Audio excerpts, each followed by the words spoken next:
Let's give Claire a warm welcome. Yeah, Claire, what grade are you in? Right now I'm in 4th, but I'm soon going to be in 5th. That's good. I'm glad you know the future. That's perfect. Now, why are you excited to be here tonight? Because I'm just excited. Yeah. No other explanation. Now, I do believe, tell me the truth. Is it true that your dad has a ringside seat, but didn't get you guys ringside seats? That is true, but it's because of his YouTube channel, okay? It's his YouTube, okay?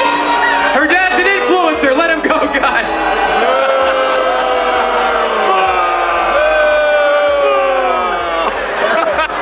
But your dad's awesome, right? Yeah. See, he's awesome. Yeah! Give it up for Claire. Thank you so much, Claire. High five. Mi gente, you already know who it is. It's the radioactive pop and Danny Limelight, United Wrestling Network World Heavyweight Champion. And make sure you tune into the Alliance blog every week. You heard it here first. Straight from Bobby.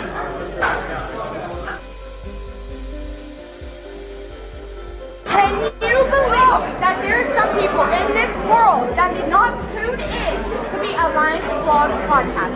Shame on you! Shame on you. My name is Ella Indy, and I'm one half of the NWA Women's World Tag Team Champion. And I'm Kinsey Page, the other half of the NWA World Women's Tag Team Champion. And you better go listen to the Alliance Vlog. What is it called again? Podcast, period. Or you're ugly. Pretty Empower approved. Hey guys, check this out. I am officially now sponsored by Dubby. Dubby is a clean energy drink made to give you focus with no crash. If you guys are like me, you're always needing a burst of energy, especially with one no crash. Dubby contains vitamins, amino acids, a nootropic, and 150 milligrams of caffeine. It keeps me awake with no jitters, guys. Check it out. The merch link is in the bio. Dubby. Are you ready?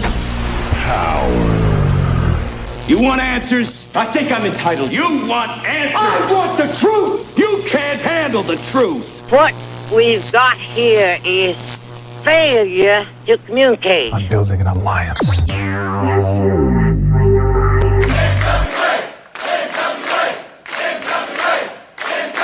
God bless the internet. Okay, let's party. It's showtime. It's time for the Alliance Guys podcast with your hosts Kevin Frazier, Jaden, DKM, and J. Cal.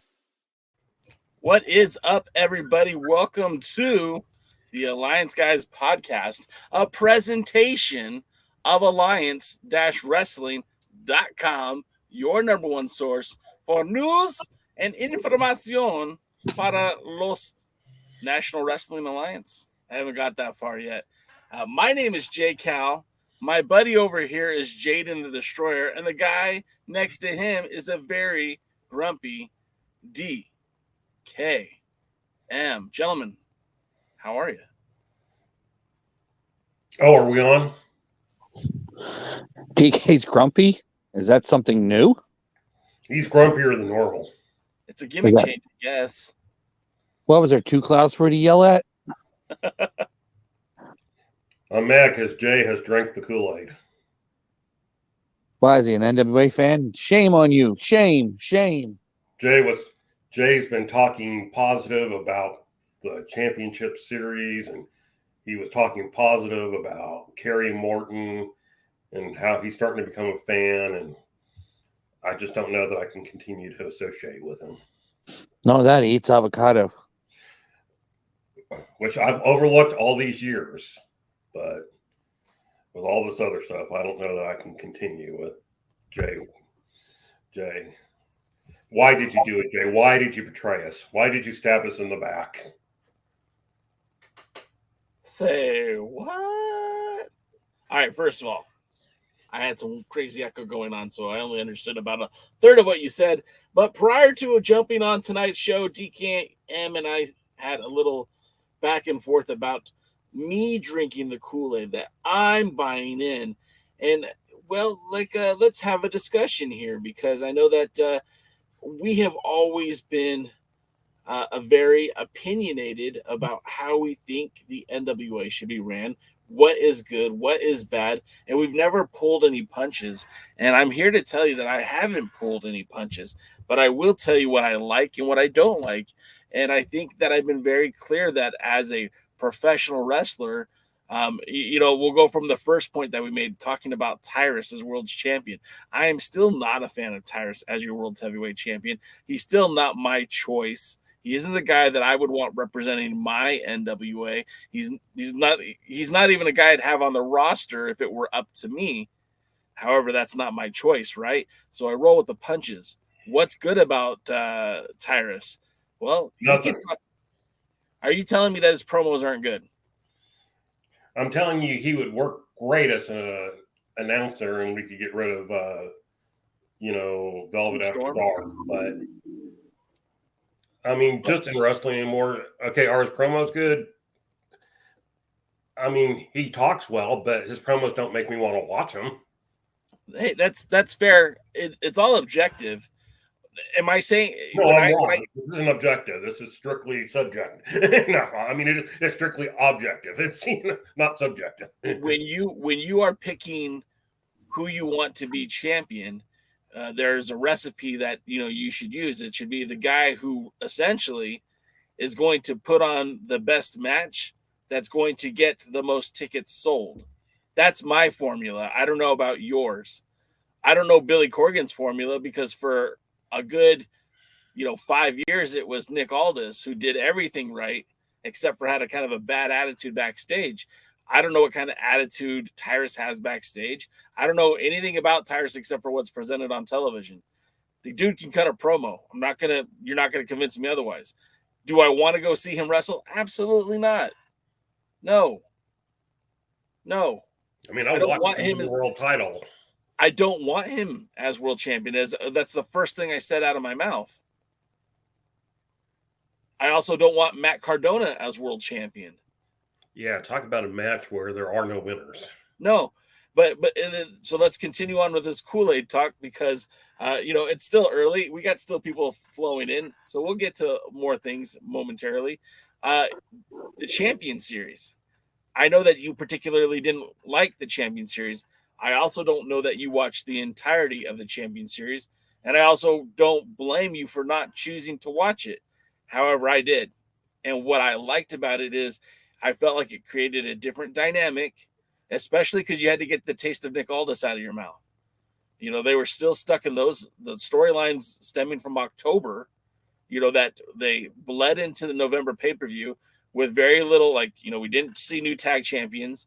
We got a new TV champion. We got a new world champion. The national champion didn't change. The women's tag didn't change. We got a new junior heavyweight champion.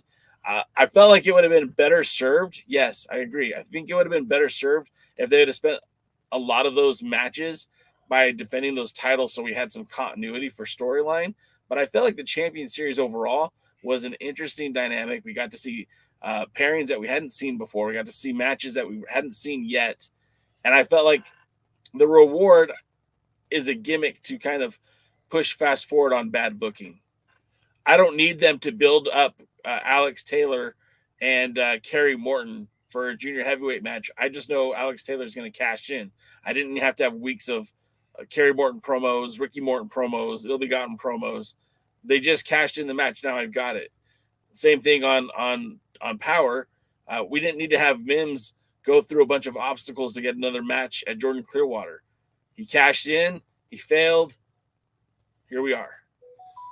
Yeah, but you don't even have to catch in to have matches that don't make any sense or with no build or no booking. We're getting that with the tag team titles. Well, sure, but and again, something that could have been built to. Yeah. Something they could have done something with, but they were wasting their time on the stupid championship series to hand out however many different Money in the Bank matches. That luckily they only have a few where they do the Money in the Bank type cash-ins, but still, I suppose somebody will. So regardless of whether you enjoyed it or not, or I enjoyed it or not, am I buying into? Let me try that again. Am I drinking the Kool-Aid because there was an aspect that I enjoyed? I don't know, Jaden. What do you think? You've been awfully quiet during this. Doesn't like it when mom and dad fight. Actually, I didn't watch it, so I didn't care. But it didn't interest me to watch it, so that's probably not a good thing. Sure. Maybe if it did. The most I watched was at the live thing, and I saw the end, and there was a multi-person match that had way too many quick and nonsensical falls and stuff like that, and eliminations. So, honestly, again, what wrestling needs to go back to is being simple. Personal grudges, personal issues make money. They should just be starting to build something like that instead of having some convoluted, poorly booked wrestling cluster fudge than what they were trying to do now, honestly. So I probably agree with more of DK, but not because I watched it, because I didn't think it should have happened. Well, and let me say this. I don't disagree with that assessment. And I don't even disagree with what DK is saying, that he wants to see more storyline built up. However, when have you seen that in the NWA? When have you seen them build cohesive storylines? Look, I'll be honest. You did it once. Well, I'll be honest, and you're going to say drinking the Kool-Aid, but some of these matches for the pay-per-view have been built up. Sort of, yeah.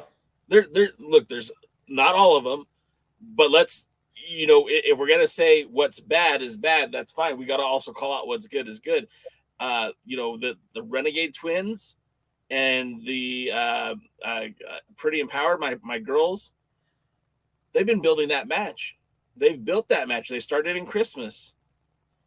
They had a non-title match with Roxy and Ella Envy between the Renegade Twins. Then they did a one-on-one with Kenzie Page, and I believe it was Charlotte Renegade. And then they had the third encounter between the two teams on the last Power that we'll talk about momentarily. And now they have a pay-per-view match, which is fundamentally different than what they did for the World Tag Team titles. And I you're right. I didn't want to see Blunt Force Trauma thrown into a World Tag Team title match. I wanted them to earn a World Tag Team title match. So, I mean, I'm not arguing with you, but I'm also going to point out, like, hey, they are doing some things that I like. We're getting a rematch between Kratos and our boy Thrillbilly, because Kratos pounced Pollo, period. And, I mean, they built another match.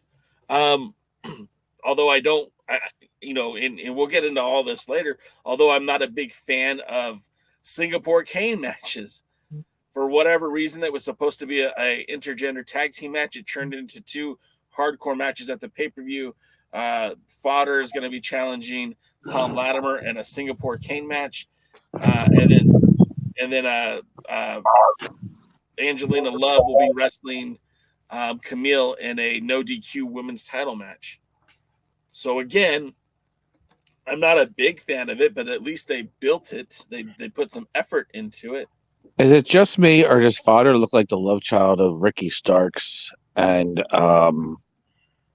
Angelina Love's ex-husband, Davey Richards? Davey. Yeah, there's been a lot of talk that he has an uncanny resemblance to Davey Richards. He's got some Starks in him too. Look at him. A little bit of Ricky Starks. Somebody was doing a mad scientist thing going.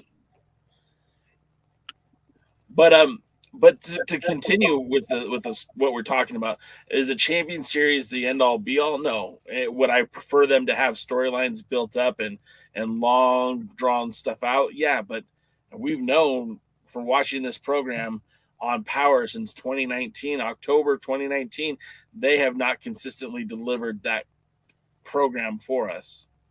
Not even when Logano was here, there was still convoluted bullshit when he was around. Knowing they don't do it right and accepting the fact that they don't do it right are different things.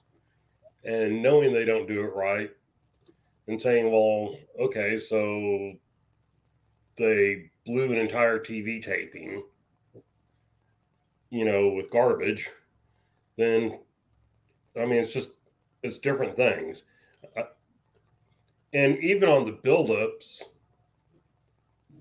and we'll get more into it when we talk about the shows, the pay-per-view. I mean, really, outside of Cardona and Tyrus, I mean, the buildup between the Twins and Pretty Empowered, about as minimal as you can get. The buildup with Thrillbilly and Kratos, about as minimal as you can get. And still say, well, it was a buildup. Well, I'll say this: like they started those buildups for the women's tag team match goes back to the Christmas episode of Power, which was, now we're talking about a month and a half ago, 2 months ago, almost 2 months ago. So it happened. They didn't do anything for like a month and a half, and they did something again. That's not a build-up because there's too much gap in between. That's like saying the guy comes to build a fence in your house, puts the fence post in, and then 3.5 months later shows up and puts some of the boards on. It was part of the Champions Series, and again, like I get that's what DKM's complaining about, where he said that the Champion Series was no good. I'm saying that there was parts of the Champion Series that made it exciting and fun for me. Again, now you're entitled to be wrong. I don't mind that at all. And it's okay for you to be over the top about it, but it doesn't mean that you're right. It just means that's your opinion. Right. I'm always right. I liked a couple things about the Team Challenge Series in the AWA. I liked a couple things about the Team Challenge Series in the AWA, but nobody in their right mind would say the AWA Team Challenge Series was a good thing. Well, and now hold on now. I don't recall saying that the Champion Series was a good thing for the NWA. And in fact, I feel like I just said 5 minutes ago that I felt like they could have used that time better. But it is what it is. We got what we got. Now let's highlight what was positive about it, and let's talk about what was negative about it. That's what we've been doing on this podcast since 2012. So far, what's positive about it? It's over. I'll agree with that. I'll agree that that's the best part of it. So anyway, I'm excited that we're getting a matchup between Alex Taylor and Kerry Morton at the pay-per-view. I think that's going to be a very good match. There was nowhere Alex Taylor wasn't on the radar to get a shot at the junior heavyweight title. Exactly. Why wasn't he? If he was that good of a matchup, why didn't they build it up? Because they were too busy doing your Team Challenge Series. I'm not disagreeing with you that the Champion Series took away from what they should have been doing, what they could have been doing, what I would have preferred them to do. But that's what I was given. So like I could either take a bite of the shit sandwich and complain about it, or I could say, hey, this one is at least toasted, and I like toasted sandwiches. Okay, I have no argument for that. I mean, there's nothing I can say about liking a shit sandwich. Any part. I guess what it comes down to is we're watching this product, win, lose, or draw. And there was a time both of you guys stepped away because the product was just unwatchable for you, and that's okay. I'm no hard feelings. I have been continuously watching it, and my job as this podcaster is to tell you exactly what I think about this show, and when I like something, I'll say, hey, I like it, even if it's conditional. Like, why am I a big Ella Envy fan? I know why you're a fan of the blonde one. Why am I a fan of the blonde one? Let's hear this one. Because you have a type. If you could, yes, I do have a type. However, I like her because she's a great performer in the ring. She's very good. She plays the role well. She sells in the ring well. Like we'll talk about in the match tonight or Tuesday night. Ella Envy is kind of like the heart and soul of Pretty Empowered. She's the one that gets her ass kicked in every match. She's the Ricky Morton. She is, but without she has a bigger ass, so it's easier to kick. Well, there you go. See, James knows what I'm talking about. We are hungry and must eat what Billy feeds us. I mean, you don't have to. No one's forcing a gun to anybody's head here. I could stop watching this show too. In fact, we even talked about it before the Champion Series. Collectively, we were talking about maybe we'll start reviewing Major League Wrestling. That was something that was up for debate. I got a couple of shows taped. I got to watch those now. I'm telling you, Actually maybe on VHS. Actual on VHS. Maybe. Is it beta or is it at least? No, it's VHS. It's not beta. Okay. Did you have the tape rewinder that looked like a car, and you put the tape into it, and it would rewind your tape for you? Yeah, I remember those. Nobody else on this station or this channel or this podcast does. That's the problem. No, that's not true. Willie's here, Luthez is here, James is here, Dave Scooby's here. Even Jeremy's here. Like, that's not the younger crowd. This isn't the Tuesday show with the younger crowd. The younger crowd would be like, "What are you guys talking about? Tapes? What are tapes?" I put tapes. Wait a minute, young people watch your show? What's that? Young people watch your show? The demographic is either that 45 to 60 or that 20 to 30. Yeah, I showed you this information before. I've slept since then. Probably from watching the NWA Challenge Series. All right, so real quick, I got sick. I have to go to a few more comments because, like I said, James H. Jackson says we're hungry and must eat what Billy feeds us. Then he also says I think he means me, I have to watch it to cover it. Yeah, that's part of it too. Except for, our pal Jaden doesn't really watch it all the time and he can cover it. And then Luthez has probably the line of the light. Our expectations have gotten so low, a toasted shit sandwich is passable. Yeah, whatever happened when we used to get a ham sandwich? Well, the jabroni? Yeah. I still use I don't think you're on the Instagram there, Lawrence Zirconium, and he's on there, but Jaden is not on there. And when I try to plug the podcast, I'll put that ham sandwich song on there, and it always makes me laugh. You got to pop yourself somehow. Yeah, well, somebody's got to pop me. I'm sure DK would like to pop you every time we talk about the challenge series. All right. So we did a great job of killing about 23 minutes of the show. Which is less time that we've had to talk about power. All right, we're going.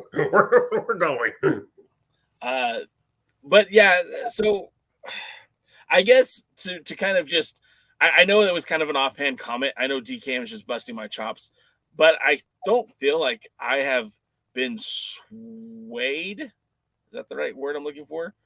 I don't really feel like the show has gotten so much better, but I feel like it's making the right moves. I feel like this episode of Power and even the live episode Power, even with the god-awful wedding segment, I still think have been better than some of the stuff we were watching last year. Yeah, the shit used to be drizzling. Now it's at least solid. I saw a meme the other day, and Heebs shared it. It's like, if you hold your diarrhea in long enough, it'll solidify. I love Heebs. That's probably what happened. They've been off for 3 weeks, and that's why it's solidified. There you go. So we're heading into, obviously, it's going to be a very busy time of the year for the NWA. We just had that live event last week. Of course, the matches that we watched this Tuesday and subsequently the Saturday before were also part of those tapings. They're going to do the pay-per-view on Saturday. Then they have TV taping scheduled for the Sunday and Monday following. What's that? I have bought the pay-per-view. See, I haven't even done that yet.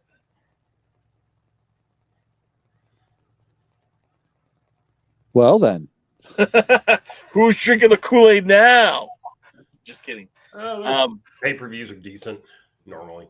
Yeah, the pay-per-views usually end up being pretty good. But yeah, so we like I said, we have Nuff Said this Saturday. The TV tapings will be following, of course, Sunday in Tampa, Monday in Tampa, and then it's just a short little 28 days until we get to the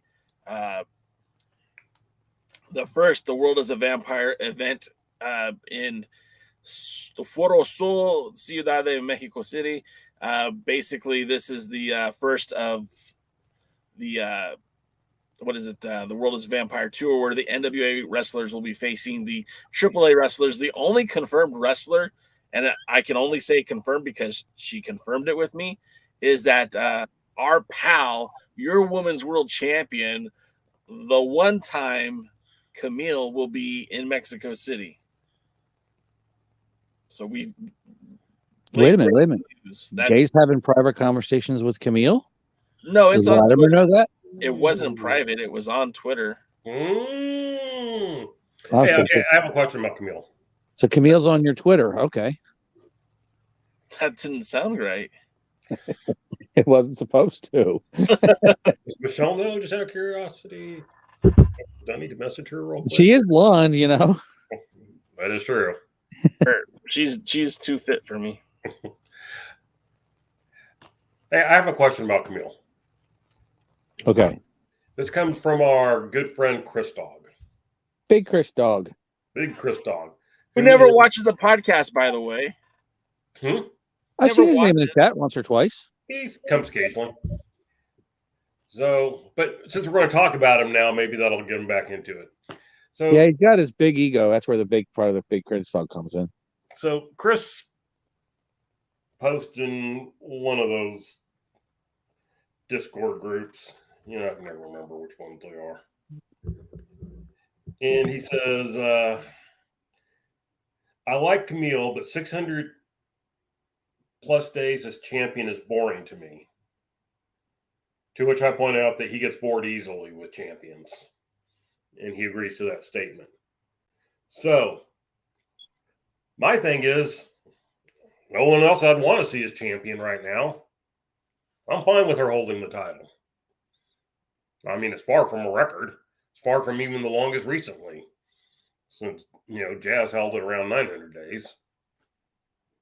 Only defended it about 300, but, held it around 900. And so, to quote Craig Classic, does it get boring only having the same champion? Or is it just that we are so in tune with everything's got to be new and fresh and different and exciting and changing that we got to see new champions? Or can we go back to the days where, Hulk Hogan was champion for 4 years? At least when Hogan was champion for 4 years, there was consistently top challengers built up for him to face and to Monster of the Month Club, but still there was consistently challengers faced. And then every once in a while, somebody you really, really cared about, like Mr. Wonderful Paul Orndorff or Macho Man Randy Savage or Ted DiBiase. Funny how it's usually the better wrestlers. Of course, even Andre the Giant. With Camille, they really had a couple semi-built-up challengers, but nobody seemed like a serious threat minus Tara Valkyrie? Taya Valkyrie. Taya Valkyrie. Yeah, Taya Valkyrie. I like it that I can't hear Jay right now. But You're putting too many ends in there. yes, I'm coming. Kahagas Valkyrie. Kahangas. But that's the only one that was recently that I really, really wanted to see defeat, and I think they maybe should have gone there. You dirty no-gooders. But they really haven't built anybody up to be a threat, really anybody up that I really thought was going to defeat, even in a triple threat match. I didn't think that she was going to lose, and I think that's the problem. You're only as good as who you beat, and you need to build them up. If she had a consistent run of top contenders that we cared about, worked with Impact, and maybe got some people that weren't working AEW much, and the top people in the indies, I don't think we would be bored. The problem is she's Goldberg just destroying everybody, and nobody else is there. And I guess nobody is really the alternative. Angelina Love is. I would have loved to see Taya Valkyrie, maybe get a shot one time and actually win it. But Somebody needs to take it off of her. If love isn't the answer, take off the title and have her lose the next day. Be the transitional champion to get somebody who is. Alliance Gold, our pal Tim says, "Who's the alternative? Love isn't the answer, and I don't believe she could beat Camille on the beatiest day of her life with an electrified beating machine." So, I mean, there is that. DK, I mean, you posed the question. Did you want to put your 2 cents in before I put mine? Well, just kind of like I said, I mean, there's not anyone I'd really like to see the title on. And unlike the junior heavyweight title, which I feel there are, better people who could hold that. And the heavyweight title, we know there are better people who could hold that. Yet we're getting Tyrus versus Cardona. And so, I mean, I don't need to see it taken off her because I don't think it's more exciting just because somebody else is champion. Yeah, but if somebody else is champion, at least there's fresh matchups. We're not seeing the same stuff over and over again. She's had different challengers. She wrestled what's her name? Cardona's wife. Chelsea. Yeah, exactly. What's her name? And then there's Who's What's It? And then there's Thingamabob she wrestled. The first time that she wrestled, that was really a match we wanted to see. They kind of did what we talked about we would like to see. She won the cup. She challenged the next night. It was a good match. They had a couple of other matches. Then she was in that 3-way, by which time we were tired of her. But she's had Chelsea Green. She's had Max. Somebody pointed out on the thing. Tyra. She's and Kylan King.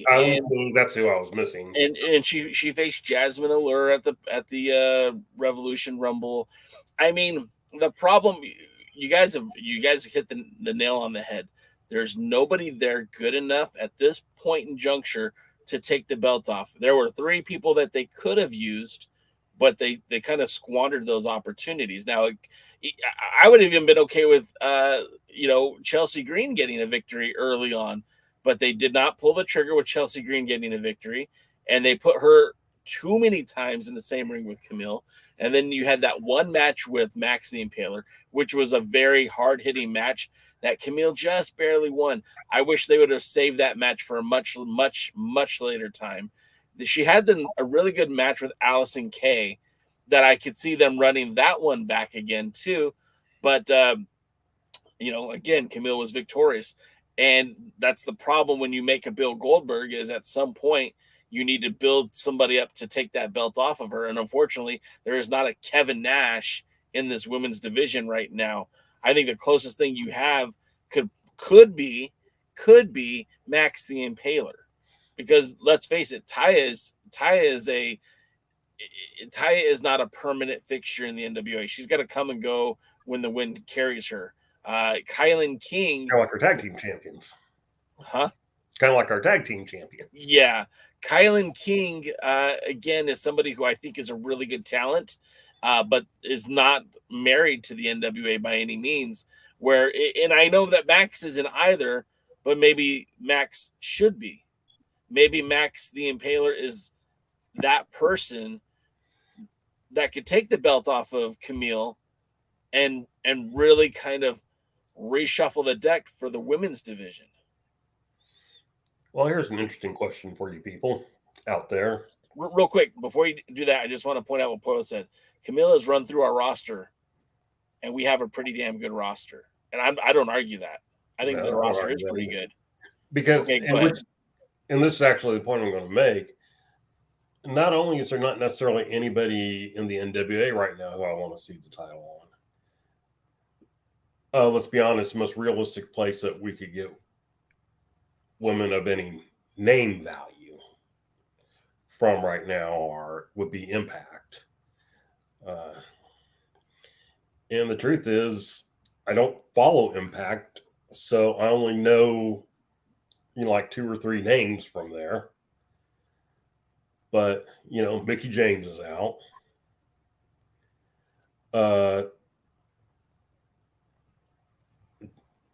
Jordan Grace, right? Yeah, Jordan Grace. Jordan Grace doesn't. I don't.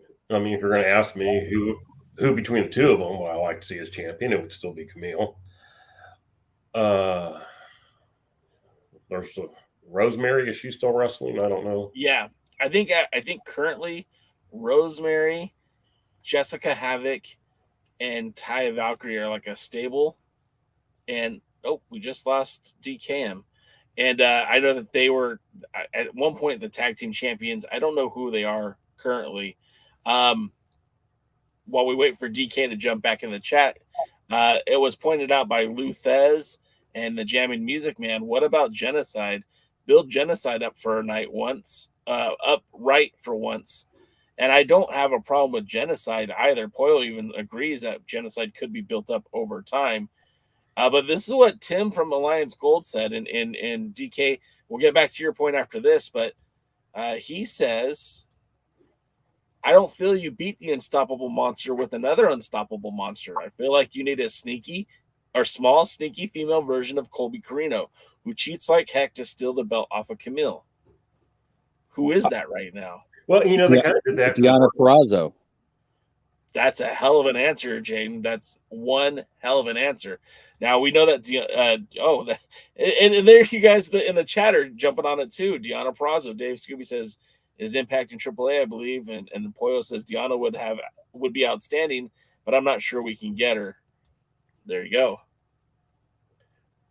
Yeah. And she's somebody who she's probably the first person that's brought up that I could go, yeah, I can see the title changing hands for her. I mean, honestly, I can still see the title changing hands with Taya. But Luthez was reading my mind. I was about to drop this one. He said, sounds like Kenzie in about a year to me. And we can talk about, what may be going on here in the near future with Kenzie and others. But, by the way, the small person beating the monster was actually what Impact, or back in the day, TNA did with when Kong was champion. Yeah, against Gail Kim. Well, Tyler Wilde's the one that beat her for the title. And Tyler Wilde, she was smaller, and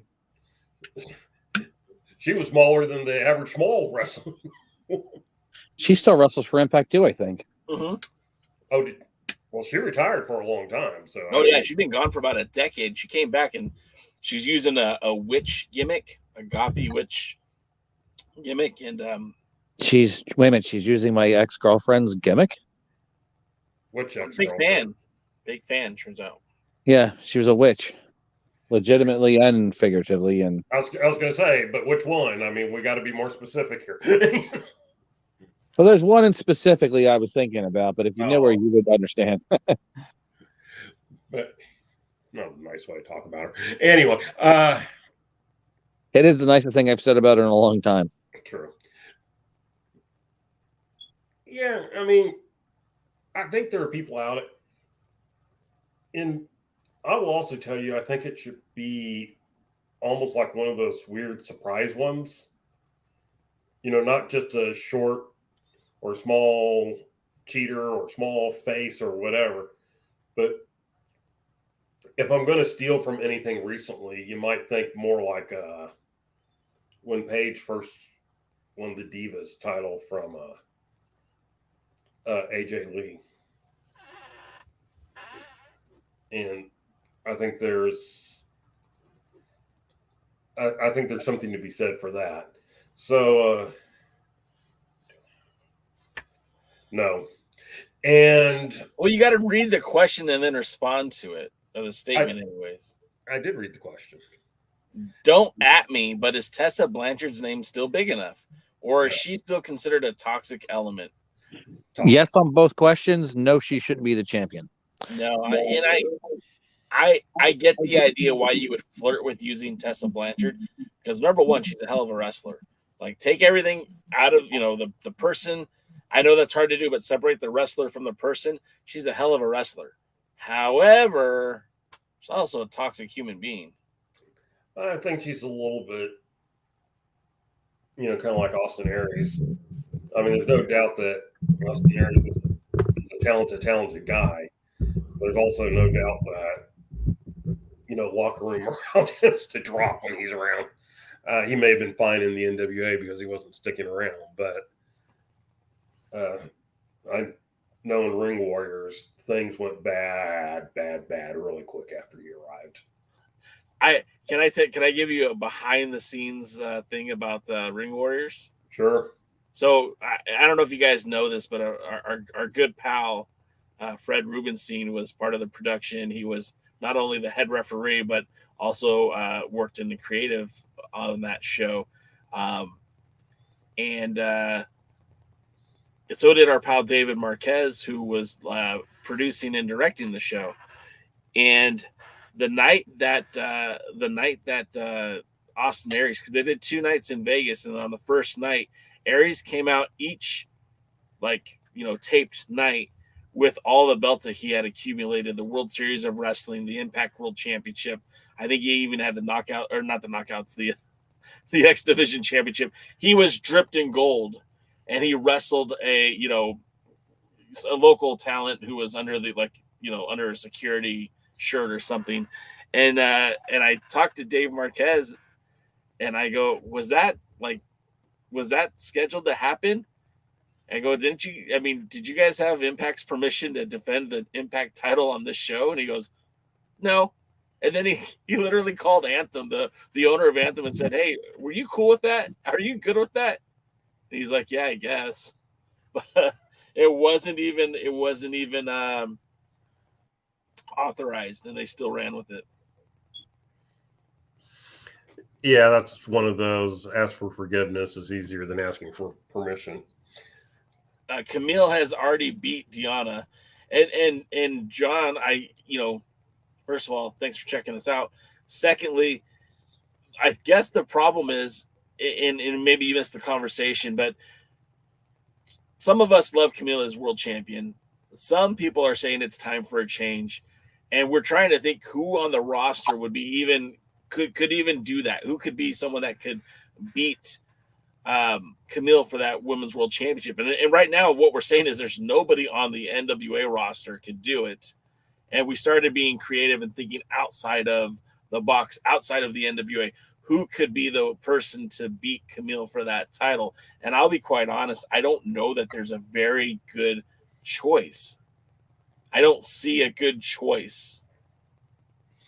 And I don't think there is one. Don Farmer, that's an interesting name. Makes me wonder. But anyway,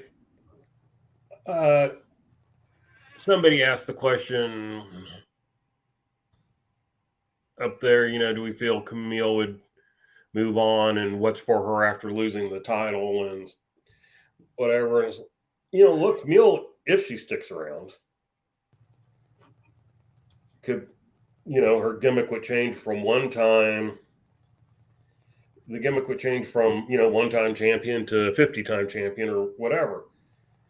I mean, they would occasionally freshen up the NWA title during Ric Flair's decade of dominance by letting somebody else hold it for a couple of weeks or a couple of months. Normally, with everybody knowing the title was about, was going to be short and everything like that. Could you build up Lindsay Snow for the 75th? Hell yeah, you could.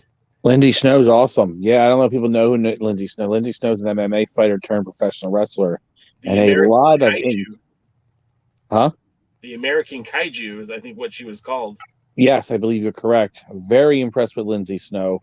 The only thing holding her down is NWA once. She filmed a circled squared match that was never released.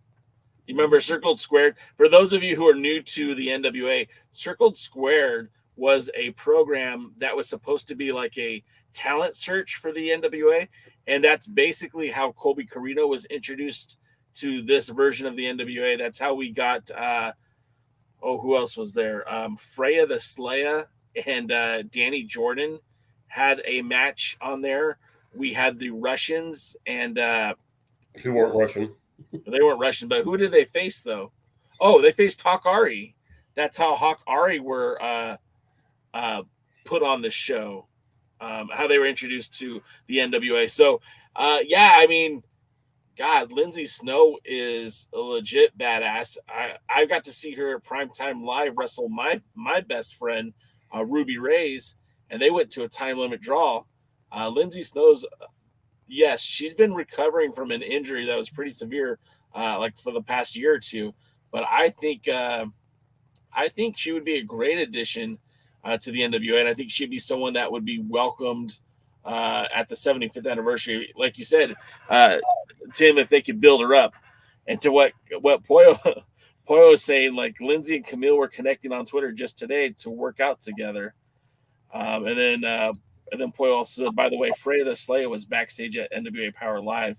Freya the Slayer has only gotten better since I've seen her. I like just the fact that she had a very unique look in the NWA when she appeared for the Circled Squared, because there's nothing like her at that time. Not, she's even bigger than Camille, but she obviously didn't get voted onto the show, and she's been working in Ohio Valley, honing her craft in Ohio Valley. I think she would be a good choice to bring into the NWA as well. Look, I think there's some options out there. In somewhere Pollo goes, the choice is Taya, period. I'm not really going to disagree with that. I mean, I think she's right. I think for right now, if you're going to take the title off Camille, and that's a big if, is that Taya is about the only person out there and she does hold a victory over Camille. Let's not forget. She got Camille to tap out. So right now, she is the best choice that if you want to refresh some stuff, put it on Taya, give her a month or a couple of months, or give her 6 months. I'm the type of person that thinks the short range should be about 6 months. Well, and excuse me, to your point, and to really everyone's point, another thing about Taya that makes a lot of sense is that she is working with AAA, and the NWA is forging this relationship with the NWA.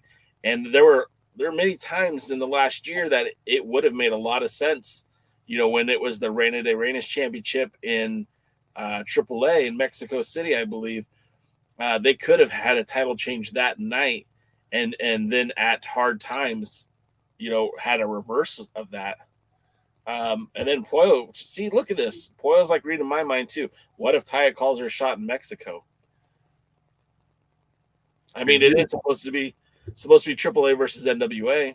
Why not? It would be. Can Taya wrestle herself? No, I'm sorry. It's supposed to be Taya. I think what we're saying is Taya versus Camille in Mexico. Yeah, but Taya is AAA and Taya is NWA. Can we get Taya versus Taya? I'd like to pay. I'd pay to see that. That's some of that Joey Janela stuff, brother. Don't ever mention that dirty Horus word again. Did you just call him a dirty whore? Don't call Horus. Yeah, right. All right. Should we talk about? Jaden never met a whore he didn't like. That's again. I don't like some of my ex-girlfriends, so that's not true. Should we talk about power? Yeah, I mean we should if we want to get to the pay-per-view and do our preview, our guesses. I actually have paper here. I'm going to write down our predictions for the pay-per-view so that next week when we're talking about the show we can all laugh at who was right and who was wrong. But yeah, let's talk about Power for a little bit. This was an action-packed episode of Power. And I felt like this show was kind of missing some elements. The main event was very disappointing to me. The TV title match, I felt like fell kind of flat, but there was a lot of entertainment to be had.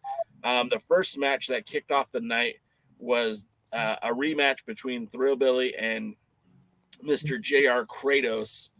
And that match saw two hosses beating the crap out of each other. Let me just get my notes here. I'll immediately say it wasn't a good night for the favorites of the Alliance guys. No, we'll get to that.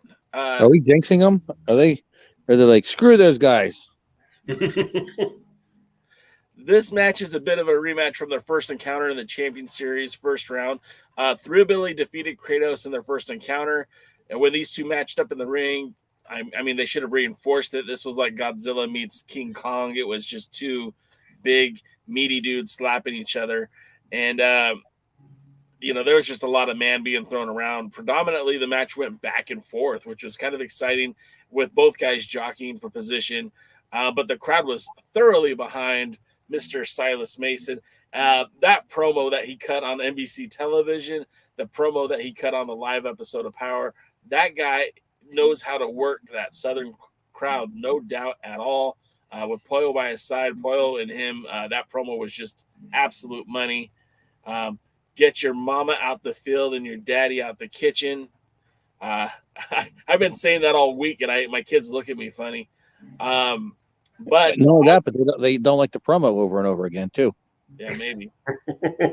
But unfortunately, this is where our friend Pollo had the mistake of getting into the ring. Now, I know, Pollo, you're just trying to do your thing, protect your man, but then you got pounced, period, by J.R. Kratos, and it was rough, man. We saw, Pollo, we haven't seen you take too many bumps in that ring, and you took a pretty severe one, and you were down for quite some time. We're all concerned about you, and so was Silas, and was rolled up for the victory from Kratos, getting that match even. The series now tied 1-1. Post-match, Thrillbilly carries Pollo to the back. Jaden, what did you think of this one? All right, first of all, Pollo, you made your first mistake was you did not have enough rhinestones on. If you would have had way more bedazzling going on, Kratos would have been blinded from all those lights shining off those rhinestones, and he never would have hit you. Then Thrillbilly could have taken advantage of that. So you need to get that bedazzling machine 5000 and start rhinestoning yourself left and right, so that way you shine as much as you deserve to shine. Okay. Second, I actually did like the match, except for the yell, "Let me hit you, you hit me. Let me chop you, you chop me." I always hated that. You never seen Ric Flair do that. They just beat, and Ron Garvin do that. They just beat the absolute living heck out of each other.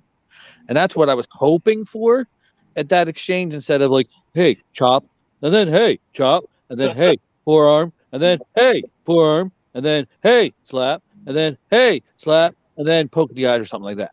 Other than that, I loved it. 1,000. You need 10,000, Pollo. Times that by 10, and then maybe you might get enough shine that you deserve. 1,000 is for peasants, Pollo. More. We need more. Your jacket and your outfit needs to weigh twice as much as you do. Hey, you never ask a woman her weight. Don't do that. Doesn't matter. Whatever it is, times it by 10. That's you got to have so many rhinestones that there's a rhinestone shortage. All right. Okay, yeah. Well, I carefully avoid that. By the way, real quick, can we get somebody to add to the intro? It's not just J Cal and DKM and Jaden and the Never Seen Again. Kevin Frazier. We also need to get Jay's chair as a member of our staff now, because it's Can you guys hear my chair? Wait, can you guys hear my chair? Oh yeah, it's got a big mouth. It's a bigger mouth than mine. You hear it right now? No. Oh, there, I heard it. Yeah. I'll get the D40 later. Sorry, guys. Well, whatever you do to the chair in your private time, that's up to you. Hey. How do you think I got it to make that sound in the first place? DKM. Oh, well, yes. Michelle's going to be jealous. It's like you're ripping one. Yeah, well, you know. DK, what did you think about this match? Okay. Here's going to be my one criticism. Because they brought up the fact that Silas had won the first encounter like 2 or 3 times in like the first 90 seconds, I said to myself immediately, I go, oh, so what's going to happen is Kratos will win this one, and then they'll put the rubber match at the pay-per-view. So that's going to be my one criticism. As to the match itself, we all know I love hoss fights. I love the big men beating each other like there's no tomorrow. I know. I saw your search history. Yes, exactly. And so, hey-oh.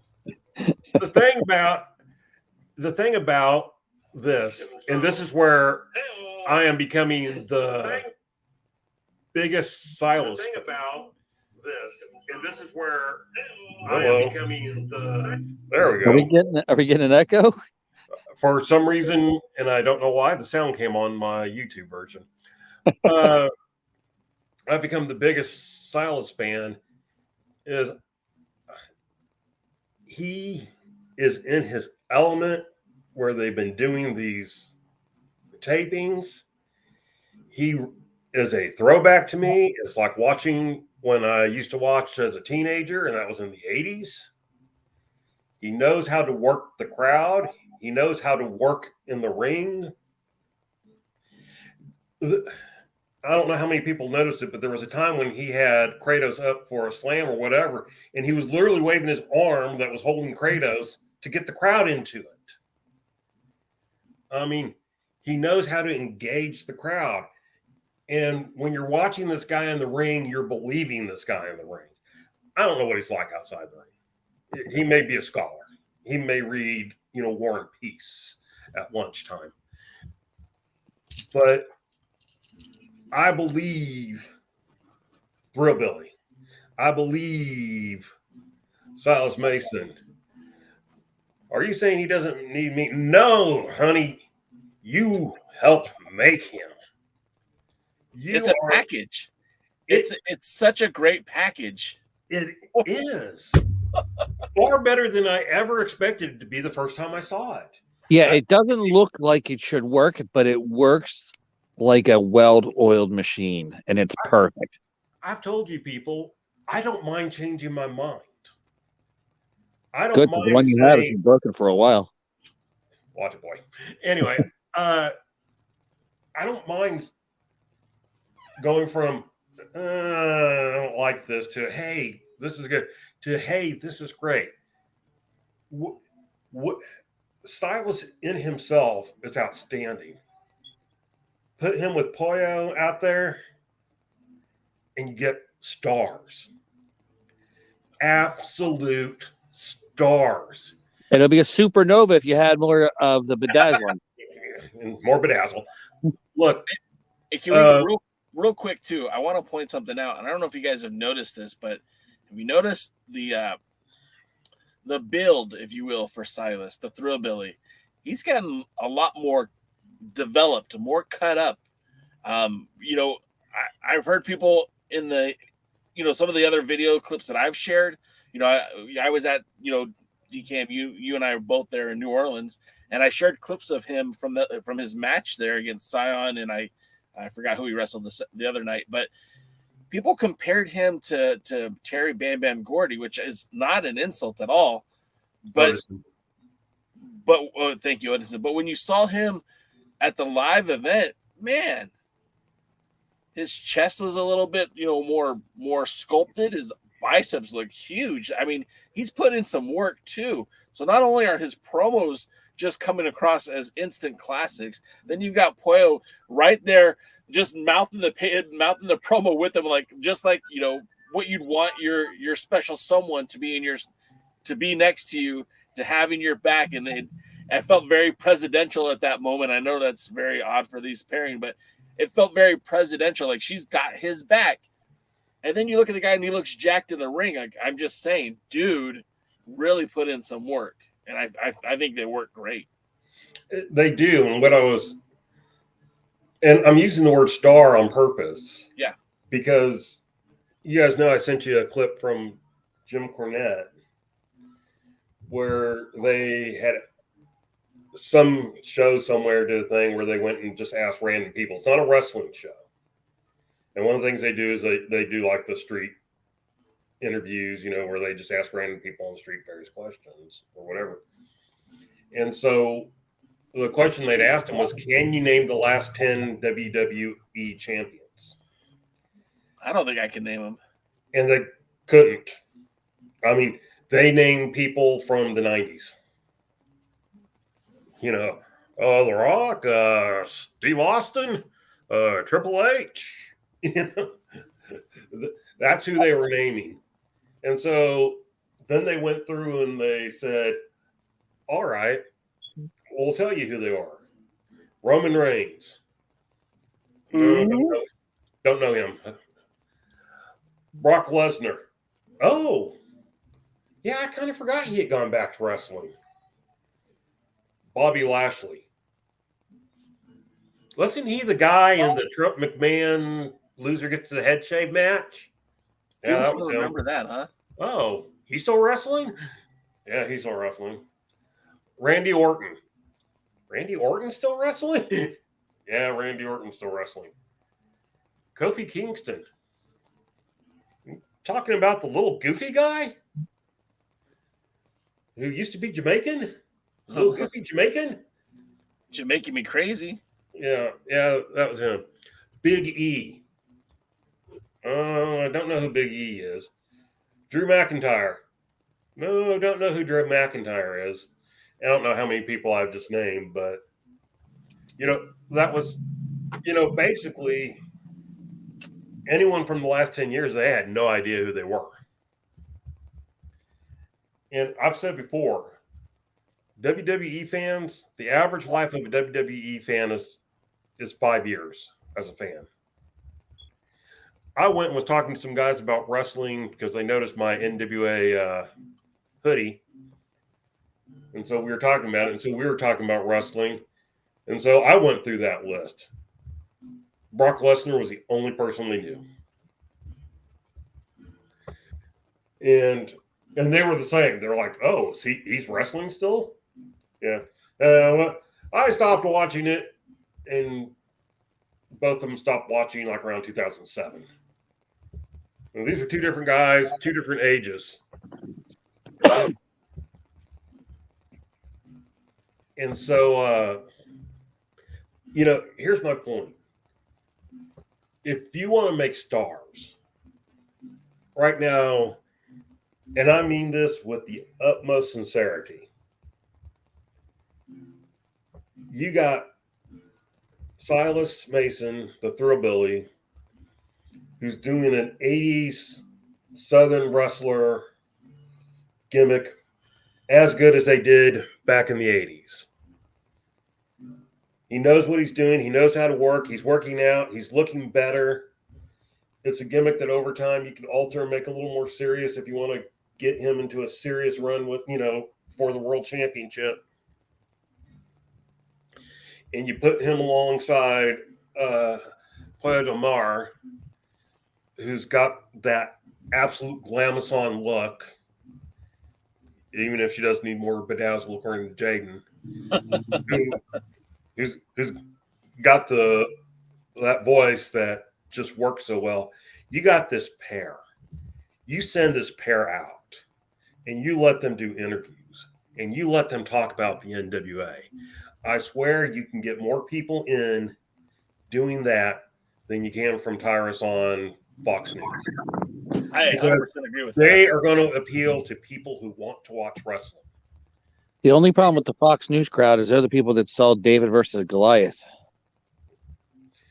Well, yeah, but I'm telling you, How was that fight anyway, DK? What? How was that match, by the way, DK? Very good. I watched it. Live, in person. Who are you rooting for? It was illegal because he used a rock, but He laid the smackdown with that rock. It isn't a gimmick, though. It's us. See, that's perfect because the best gimmicks aren't gimmicks. Ric Flair, that wasn't a gimmick. That was the real Ric Flair turned down the 7. Yeah. That's good. That was good.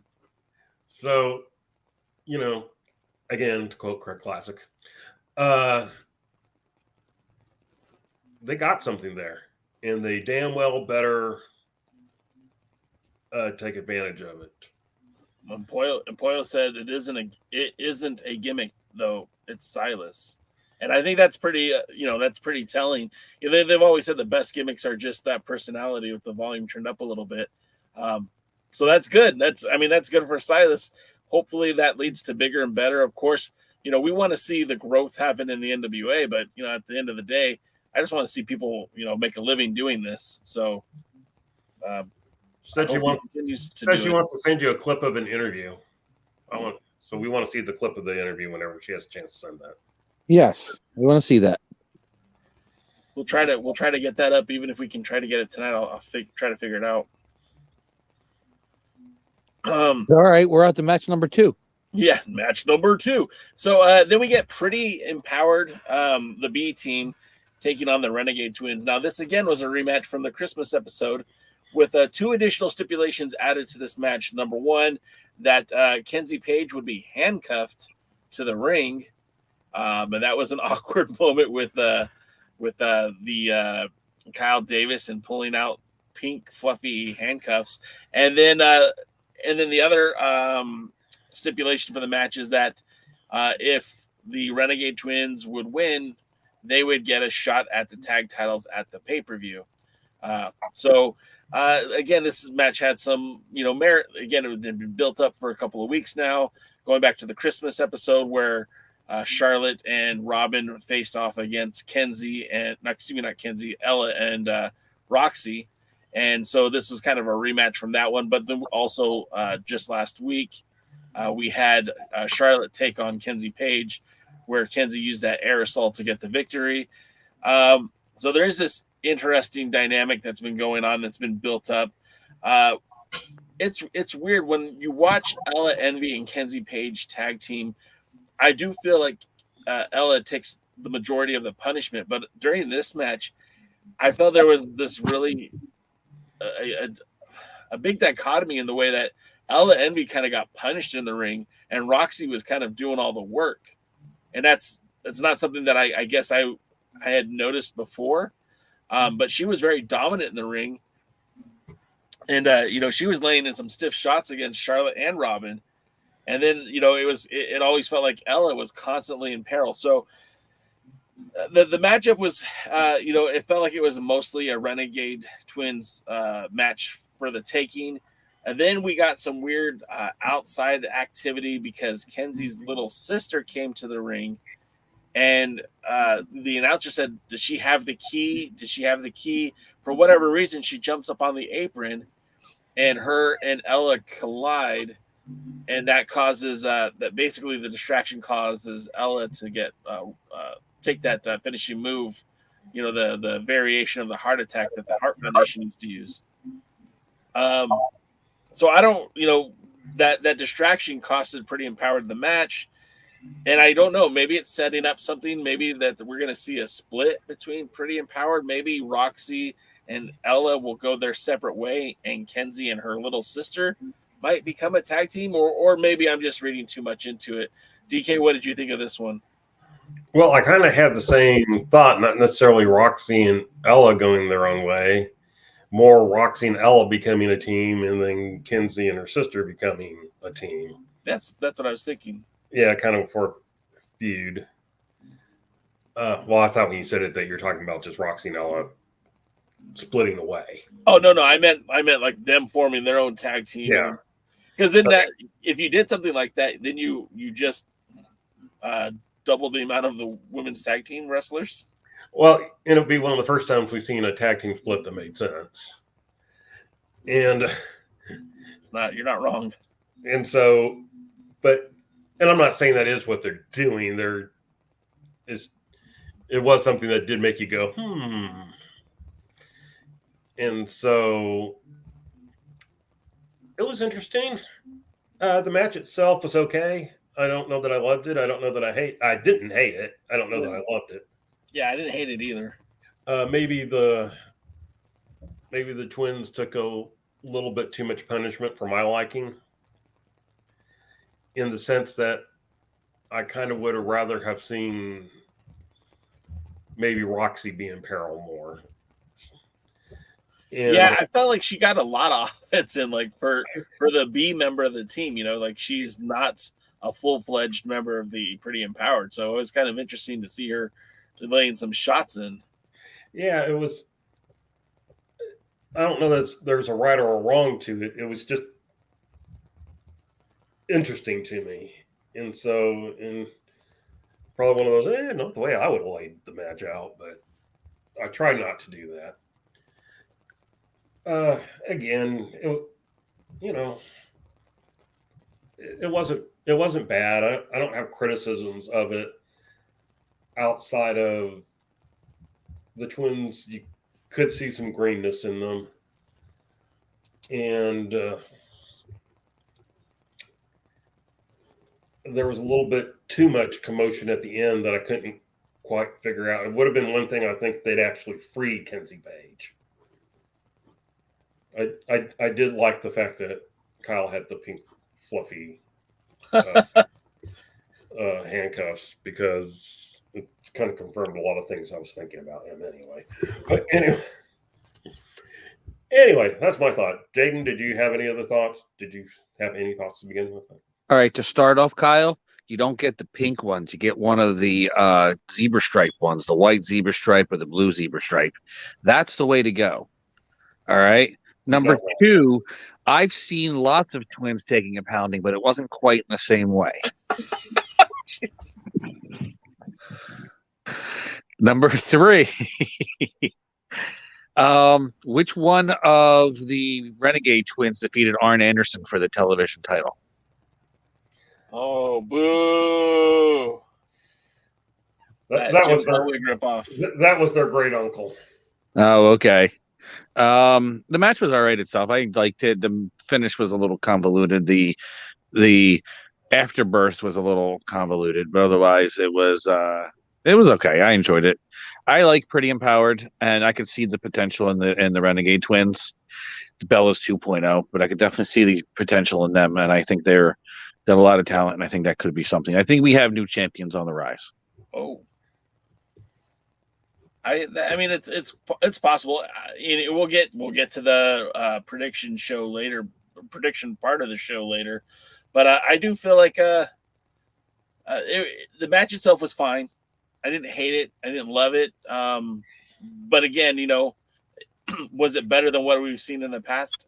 100%. Yes. Better than the wedding. All right. Up next, we have May Valentine. Speaking of the wedding, she's in the back, still wearing. There's a segue dress. for you. Yeah, thank you. And the it's Bride of Frankenstein looking. It's Matt Cardona and Mike Knox in the back with May, and the first thing he says is, "Why are you still wearing that dress? Did you get married last week?" And May, near tears, says, "No, the marriage didn't happen." And it was just kind of funny.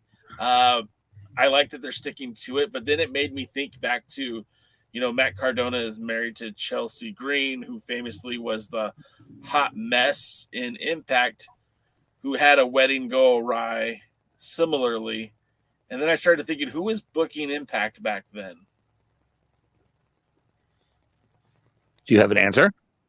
Well, I'm pretty sure it was Billy Corgan. May have been. Anyways, Knox doesn't know who's going to be the partner. Matt hasn't told him yet, but Matt puts over to this partner someone who's a beast, someone that you definitely want on your side. And as we find out later, we know why he wanted him on the side. But this little segment, I don't have any problem with it, but it didn't really sell me on the match any more than it did before. He said little segment. That's a dead giveaway. What did you think of it, Jaden, the segment? Oh, God, I hated it. I hated that. I hated the match. We're not talking about the match yet, just the segment. I know, but I hated it all. I hate the midget. There was only one midget ever in professional wrestling, and that was the ultimate stud, the 1/8 wonder of the world, Jimmy Clydesdale. He was a true giant in the business. Anybody else is a small imitation. What about Microman in MLW? You like him? Nope. What's the one that got drop kicked off the ring apron and landed on his head? That was pretty good. in Mexico. In CMLL, the little he was like a little monkey mascot type thing. Yeah, they need more of them to get, or King Kong Bundy needs somebody like King Kong Bundy needs to drop more elbows on him. Just because we're talking about the little people, I was at a Lucha Libre show a couple weekends ago, and I'm gonna say it wrong, Teneblis, the luchador. He comes out with a Shushi, who is a little person that looks like an Ewok, and he started beatboxing after the match. It was pretty amazing. That clip is available on the YouTube channel if you want to check it out. You should post the link in the message board. You know what? That's a good idea. DK, what were your thoughts on the match? Well, the interview, you mean? Yeah, that's what I meant. First of all, Jay, I want you to know that you can get canceled for saying little people. I thought that was the appropriate phrase that they preferred. No, they are vertically challenged. They're vertically challenged. It's news to me. So, anyway, they're midget Americans. Get it right. I mean, I really didn't have any thoughts about the interview segment. I mean, once I saw May in the dress, of course, that whole hot mess, Lauren Van Hess. Jennifer Tilly did it better. She did. You know, came back to me, and it was just like, so at that point, I was just like, you know, it was Matt Cardona, who I don't really care about. So it was, yeah, it was there. Why is she in the stupid dress was just my thought.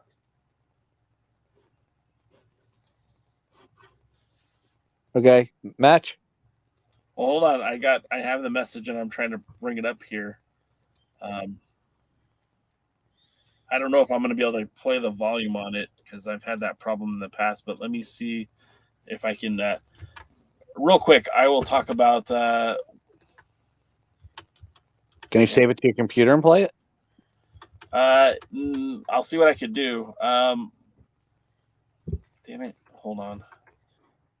We're professional YouTubers here, peeps. Well, I was asked to do something on the fly. Next up, we have the TV Championship match, Mims versus Jordan Clearwater. Again, another rematch from the Revolution Rumble. One thing I noticed is that the only time you see Austin Idol now is when Scion is involved.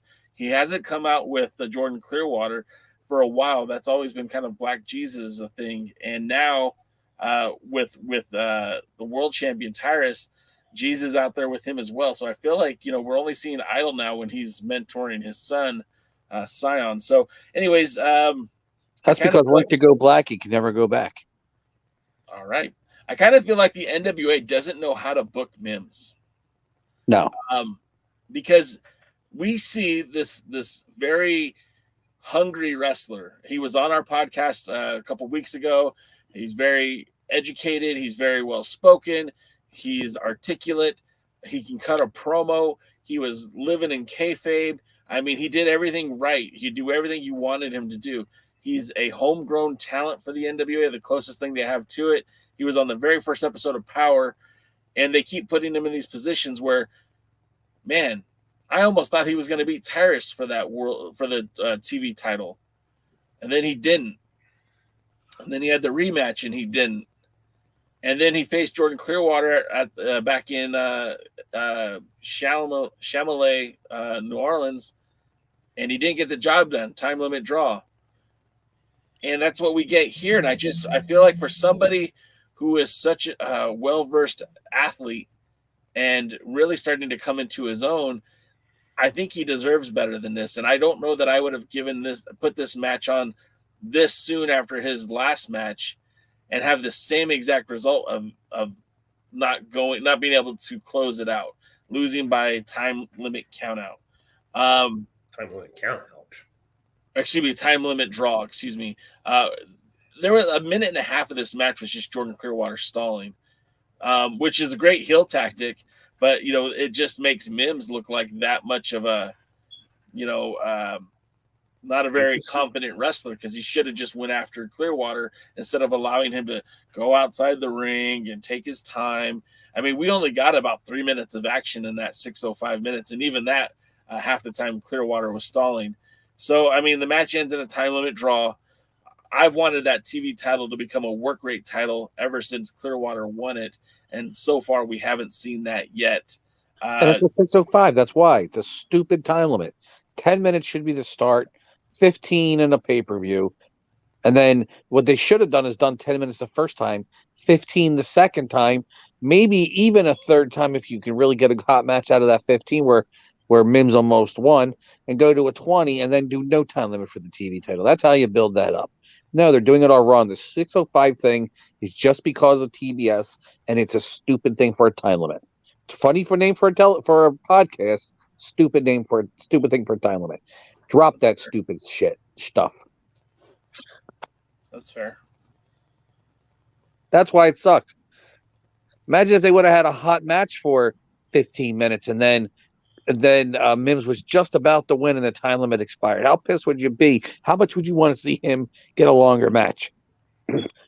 The match was barely starting at 6:05, and that's because of the stalling, but still it was barely starting. There's nothing there with these two amazing athletes who have the talent in the world to put on that kind of match, and they don't let them do it. Right there, whoever was producing that match needs to get the taste slapped out of their mouth.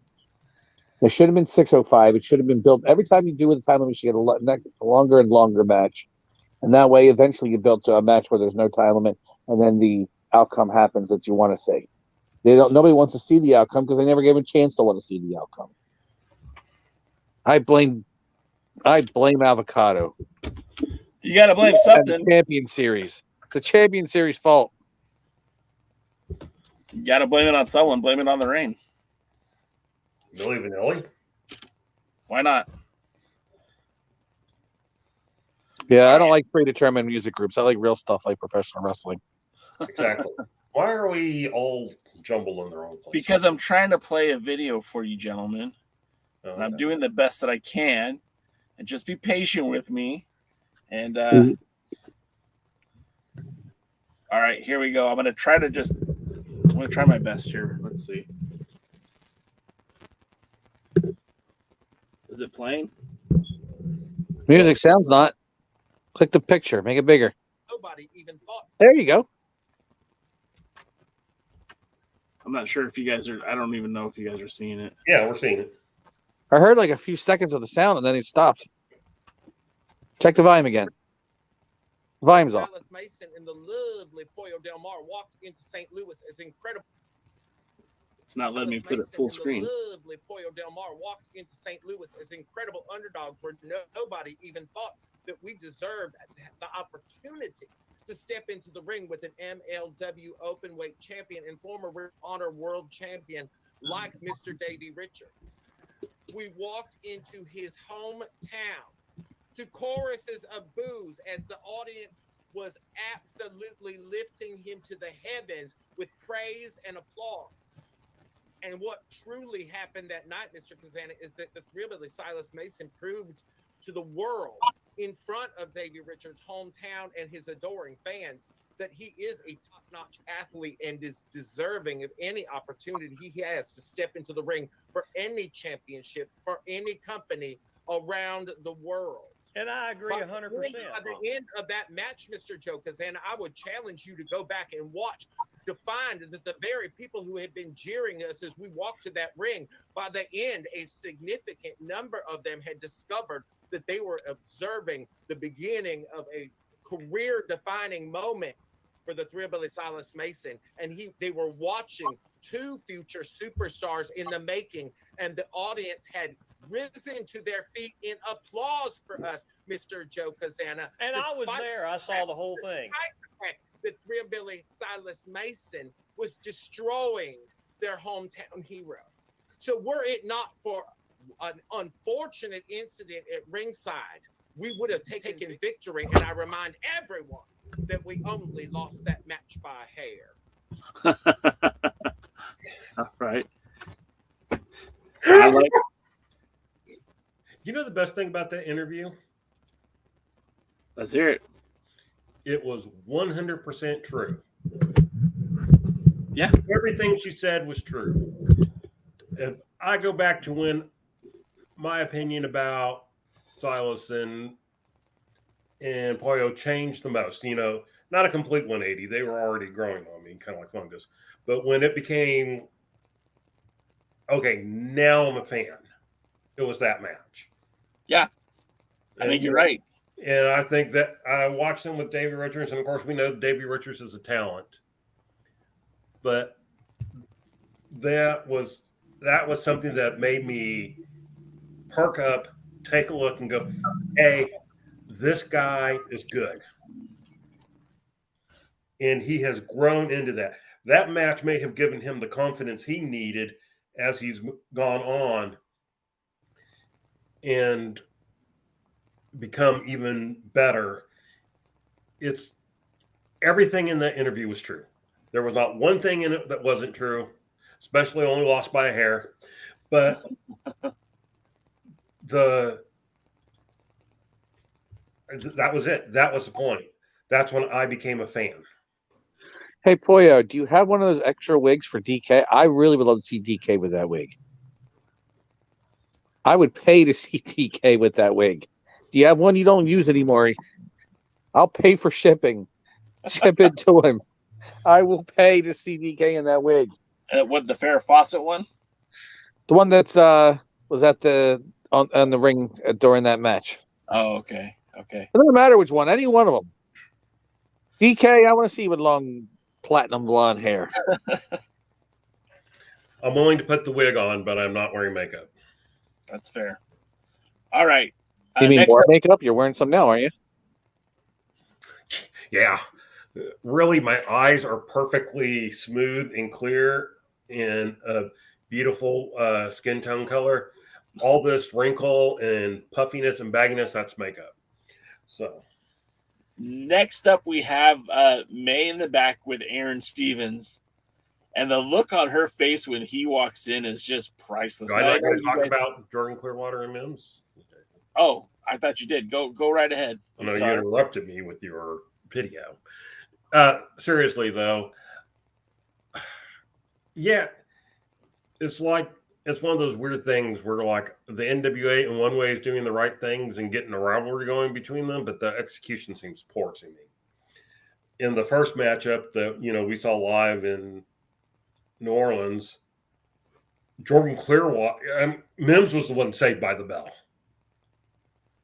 Clearwater had hit the Midas touch and he had fallen on top of him for a pin, and the bell rang while he was trying to pin Mims. And so it was like, all right, that was weird, but at least Mims didn't lose, I guess. So now we have this time. And this time it's like, okay, it's still a time limit draw. Yeah, he had him in some kind of bear hug type thing, but you weren't sitting there thinking to yourself, well, this is how he wins the match. No. And so it was just more like, okay, he had the advantage and we have a time limit draw. All right. I imagine they'll roll this for a third one if they're planning on doing a title change. If they're not planning on doing a title change, do not run it for a third one. Because we don't need another situation like they put us through with Hawks RE and our tag team champions. Well, I think at this point you got to just pump the brakes on putting Mims in that TV title picture at all. He needs to go back to the drawing board and get built back up before they put him near any title, because unfortunately, I think they crushed any of his momentum. Well, and that's what I was saying. I was going to say, if they do a third match and they go, okay, we're going to make it a no time limit or whatever, and he wins, fine. But I'm like Jaden, okay, maybe if you want to build this up and make it something where you want to see this match 10 times or 5 times or however much, okay, they had the 6:05 time limit and Mims almost wins. And Mims almost wins, but he didn't because of the time limit. Well, that's a wonky time limit. So we're going to extend it. We're going to make it a normal 10-minute time limit thing. And so they wrestle again, and Mims almost wins again, but the time still runs out.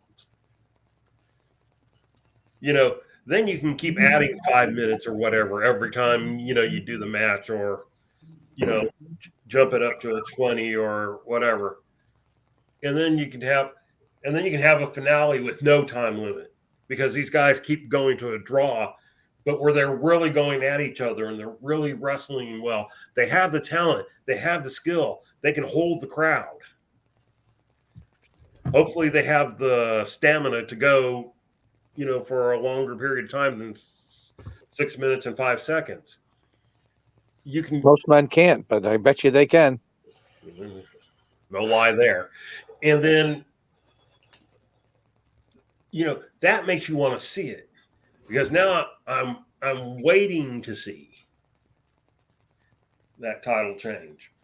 So even if they do a half an hour time limit, and then Mims wins it in 29 minutes and 50 seconds, that would be huge. It would pop huge because nobody would expect it. And it's a good unexpected, not a stupid unexpected. We don't need controversy. We need good storylines and good action and a match that people want to see and a reason they want to see it. Hey, can I say something real quick? No. Okay, go ahead. When you see Flair Steamboat 2 in their world title changes, when Steamboat wins it and he defends it against Flair in a 2 out of 3 falls match, they kind of did that. It looked like it was going to be a draw. We thought it was going to be a draw. And then kind of at the last moment, Steamboat gets a pin. Flair's leg is through the ropes, but not necessarily on the rope. Questionable about whether, he was actually cheated out of a win, or a loss or not. So there was enough there to say, okay, now we need the third match, even though we still got a winner. So now you can promote whatever the heck it is you're wanting to promote. Alexa, play the Alliance Blog podcast. All right, if I made your Alexa go off, leave a comment in the chat. That's all. So next up, we're back at the podium with May and Aaron Stevens. I like this segment because May is pissed. She wants answers about the wedding, and Stevens just plays it off. He's like, yeah, I have questions. I have questions about why the Blunt Force Trauma aren't in the tag team title picture. Obviously, somehow that finagled and changed because ask and ye shall receive. However, there is no fury like that of a woman scorned. May is screaming at him, I hate you, I hate you. But then as soon as he leaves, she goes, thank you for your time. I thought it was great. DK, what did you think of the segment? It was stupid, but I suppose it worked in context. Yeah, in context. And it was the end that made it. If it had not ended with her and that, just thank you for your time, whatever, I think then you would kind of just see. But that was kind of just, it made me giggle. That's what it was supposed to do. Yeah, I mean, I don't giggle a lot. It's not the same as laughing, but it did. It made me giggle. And so if you can do that, good for you. I can't hate a segment that makes me giggle. Besides, there's another segment I hated. So, hey, did you watch this or did you? No, I fast forwarded through that part. Next. All right. Next up, we have Jack Stane versus Tom Latimer. Now, this match, talk about how not to use somebody. This match had all the expectations for me to be a barn burner, a Pier 6 brawl, right? Katie bar the door. What's that? Katie bar the door. I thought we were going to have this really great matchup, and instead we had Jack Stane, who, again, all the respect in the world to that guy. He's a former world heavyweight champion. He was the first wrestler to briefly unify the national and North American title. He defended the tag titles in Japan. Remember, he beat Hiroshi Tenzan to win the 10 pounds of gold. And he is a 2-time national champion, having won it in the Lightning One era. He's the only. Him and Tim Storm was the only storyline that carried over from before the Lightning One era into the Lightning One era. So you have to give props to Jack Stane, and I do believe that the NWA celebrates him. I don't know how they book a guy who legitimately could be the Brock Lesnar of the NWA, and they treat him like a chicken shit hill. I don't know who's suggesting that. I don't know if that's his suggestion. I don't know if that's how he just wants to play it. But him and Jack Stane should have been every bit as much as a hoss fight as in the first opener match between Kratos and Silas, the Thrillbilly. But this was not that. I mean, we got some good wrestling towards the end, but there was a lot of stalling from Jack Stane. There was a part where he was out signing an autograph or something, and then instead of him, he went to. They got to a point where Jax was looking to pop the trunk, and well scouted Tom had it and converted it into a cross-face chicken wing style maneuver. And Silvio threw his scarf in to get the bell to ring. I just felt like I don't want a Jack Stane who's intimidated to step into the ring with anybody. I want a Jack Stane who is there to destroy everything. And bring back the Vanilla Godzilla. Yeah, I just felt like this was kind of hard to watch. As someone who's a fan of Jack Stane, that was hard to watch. And Jane, what did you think about it? I think this is when I realized that they were listening to this podcast and they don't like us, so they're jinxing, they're screwing over all our favorite talents. You might be onto something. Yes.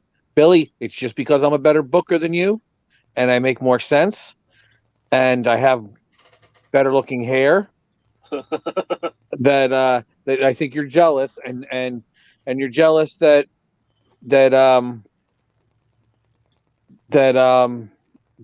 Jay gets more attention from what's the guy's name? I can't think of the former champ's name. Former NWA champion. Huh?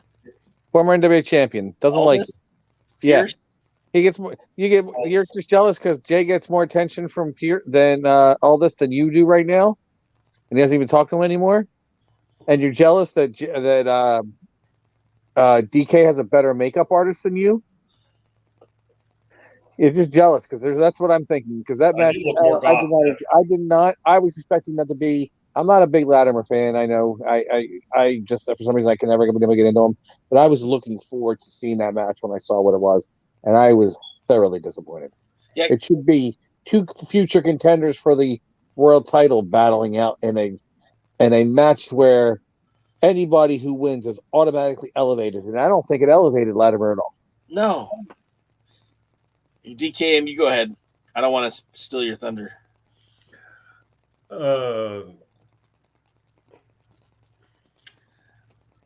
Hurry up, steal thunder. It's a difficult one to talk about because it was one of those had high expectations and didn't get my need met.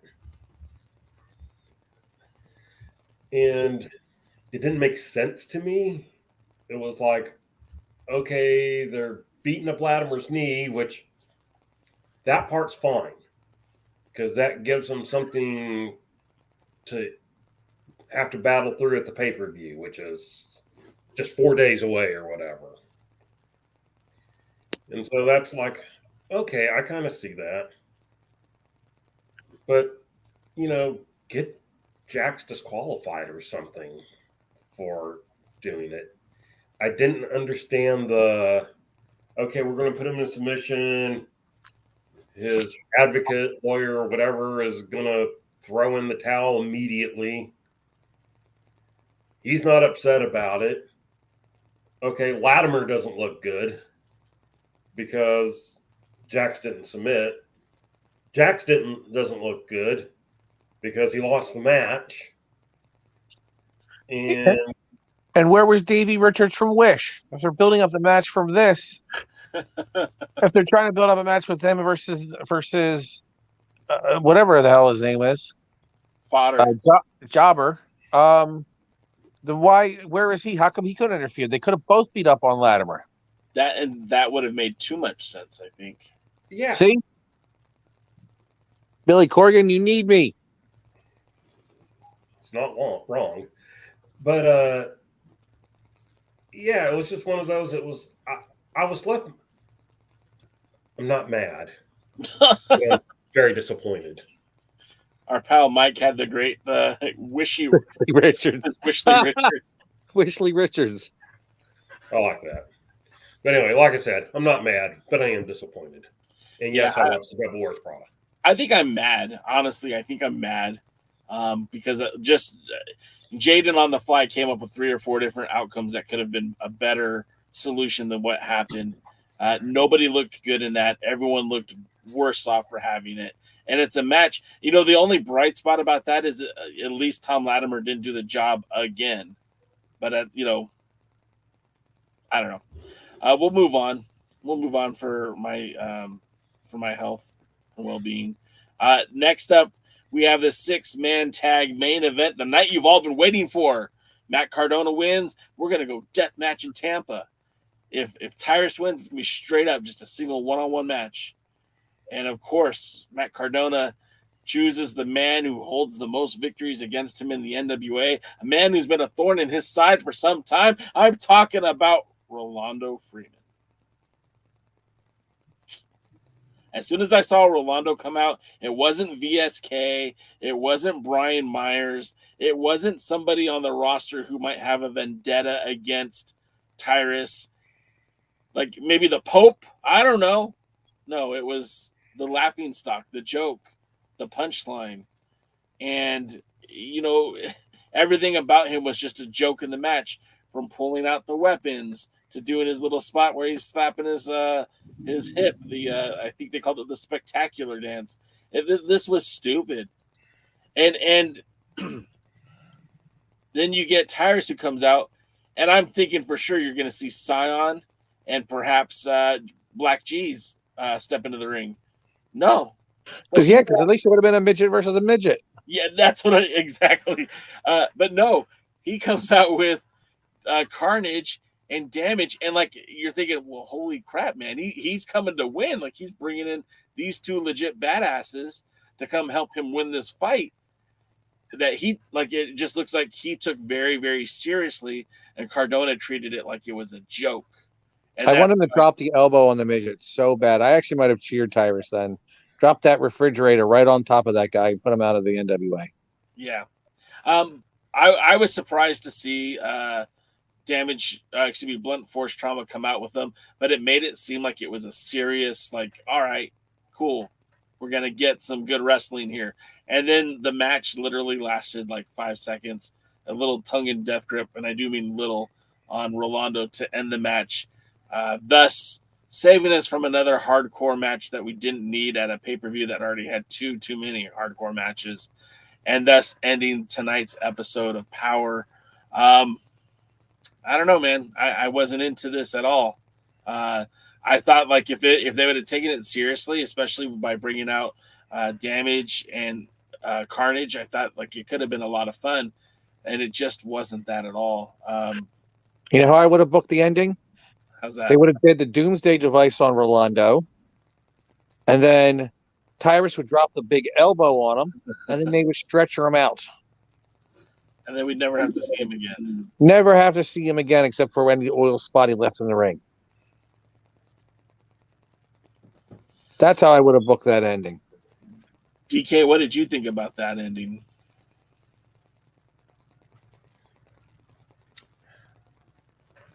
Although blunt force trauma or trauma of forcing blunts or I know everybody have a bunt or whoever they were. This ain't 420, DK.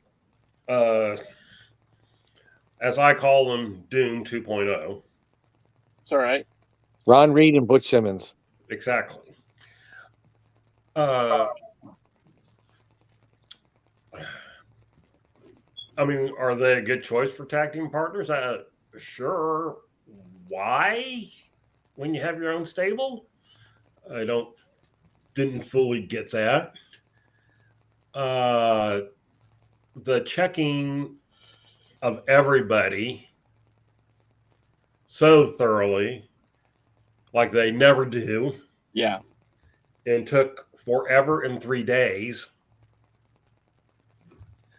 You knew when they got to Rolando that since he was the last one, they were going to find something.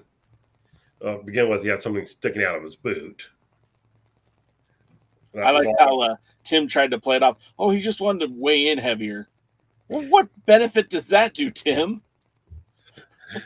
Yeah, and then so why is all of a sudden little Rolando become this big cheat? Okay, whatever. And I mean, it's the first time in my life I've had sympathy for Knox. Because I was watching the looks on his face as they were going through all this, and he's looking at Cardona, and it's like, yeah, you know, anybody who, if this is real, that's exactly what they'd be doing. What the F is going on here? Why did you bring this guy? Why does he have chains all over, over him? Why does he have a shank? Well, if I was going to fight Tyrus, I'd bring a shank. I'd bring some weapons. But it was stupid. If they're going to do this stupid thing, they at least should have made Billy Corgan choose their partner. I would say it had to come out of a hat. It's too convoluted to come out of a hat. Maybe out of a little beanie, but not a hat. But true.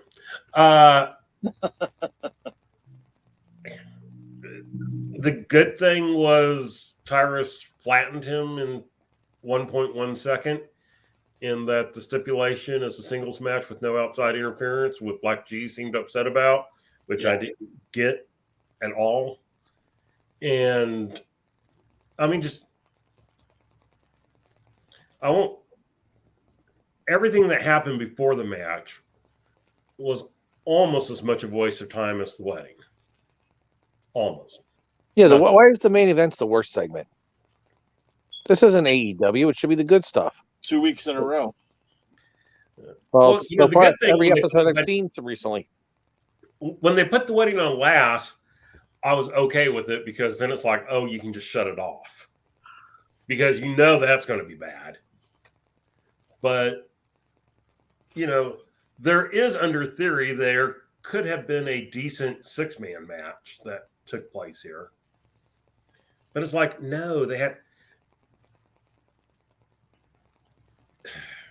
I mean, this is EC3 stopping in the middle of a match and talking on the house mic. Yeah. I mean, it was that type of bad. I don't know what else to say about it.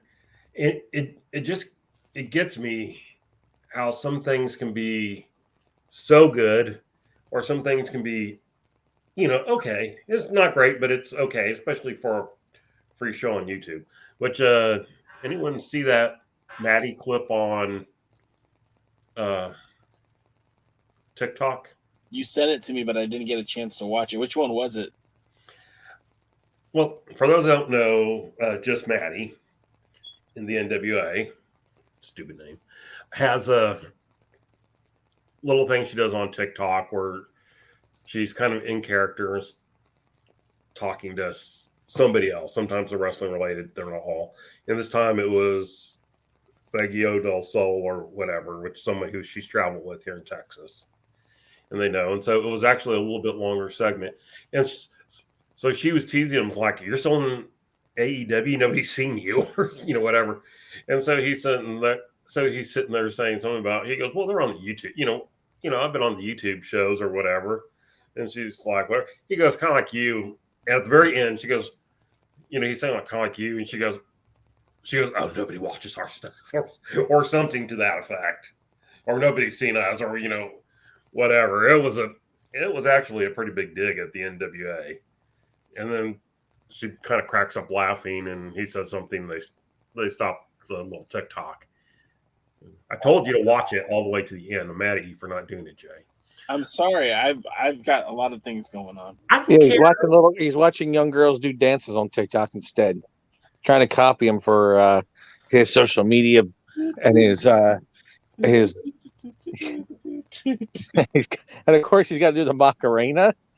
Can he at least get something in the last 30 years, maybe? You know, I'm a 44-year-old white man. How hip do you think I am? I think your hip's probably broken, but still. He's not It's lying. doing great.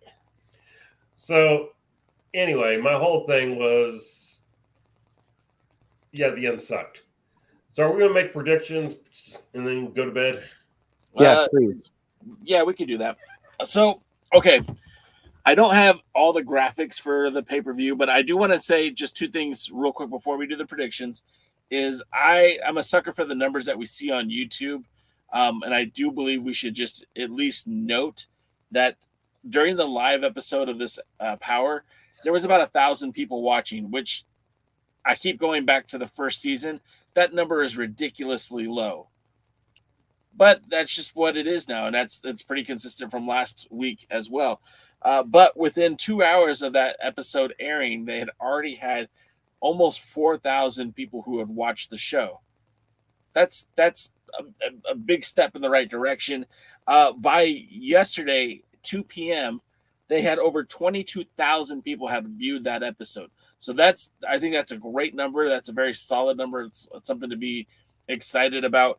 And as of today, just a few hours ago, they were close to 30,000 views on that one episode, which goes in line with where they were last week. And that episode would eventually reach 100,000 views in about a week's time. So if they keep producing numbers like this, I think that's something that's going to cause a lot of positive momentum. Remember, their live pre-shows are only doing about 27,000.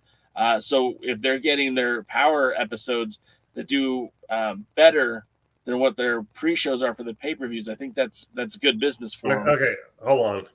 I'm Sure. not sure you were looking at the right things. Okay. Never Have a Wrestling Wedding, NWA Power Live, has 116,000 views. Streamed 9 days ago. Yeah. Okay. So their USA show has 42,000 views from 5 days ago. Yes. And then this episode of Power in 2 days has 29,000 views. So that's not too bad. No, that's what I was saying.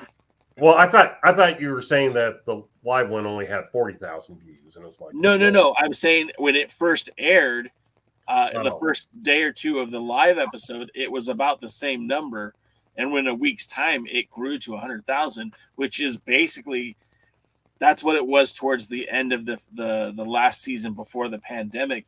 That those episodes were hitting about 100,000 in a week's time. So yeah, it's 100 to 120. Yeah. So Sure. that means more people want to watch it on recorded so they can skip through the weddings and skip through the bad matches. Probably. I mean, that's what that says. It's kind of what I did. And then the other final thing that I wanted to bring up for this week is we were talking about Camille earlier, and she's had 26 title defenses since she won the title from what's her name? How did I forget her name? Say it again. Serena Deeb. Yeah, Serena Deeb. Thank you.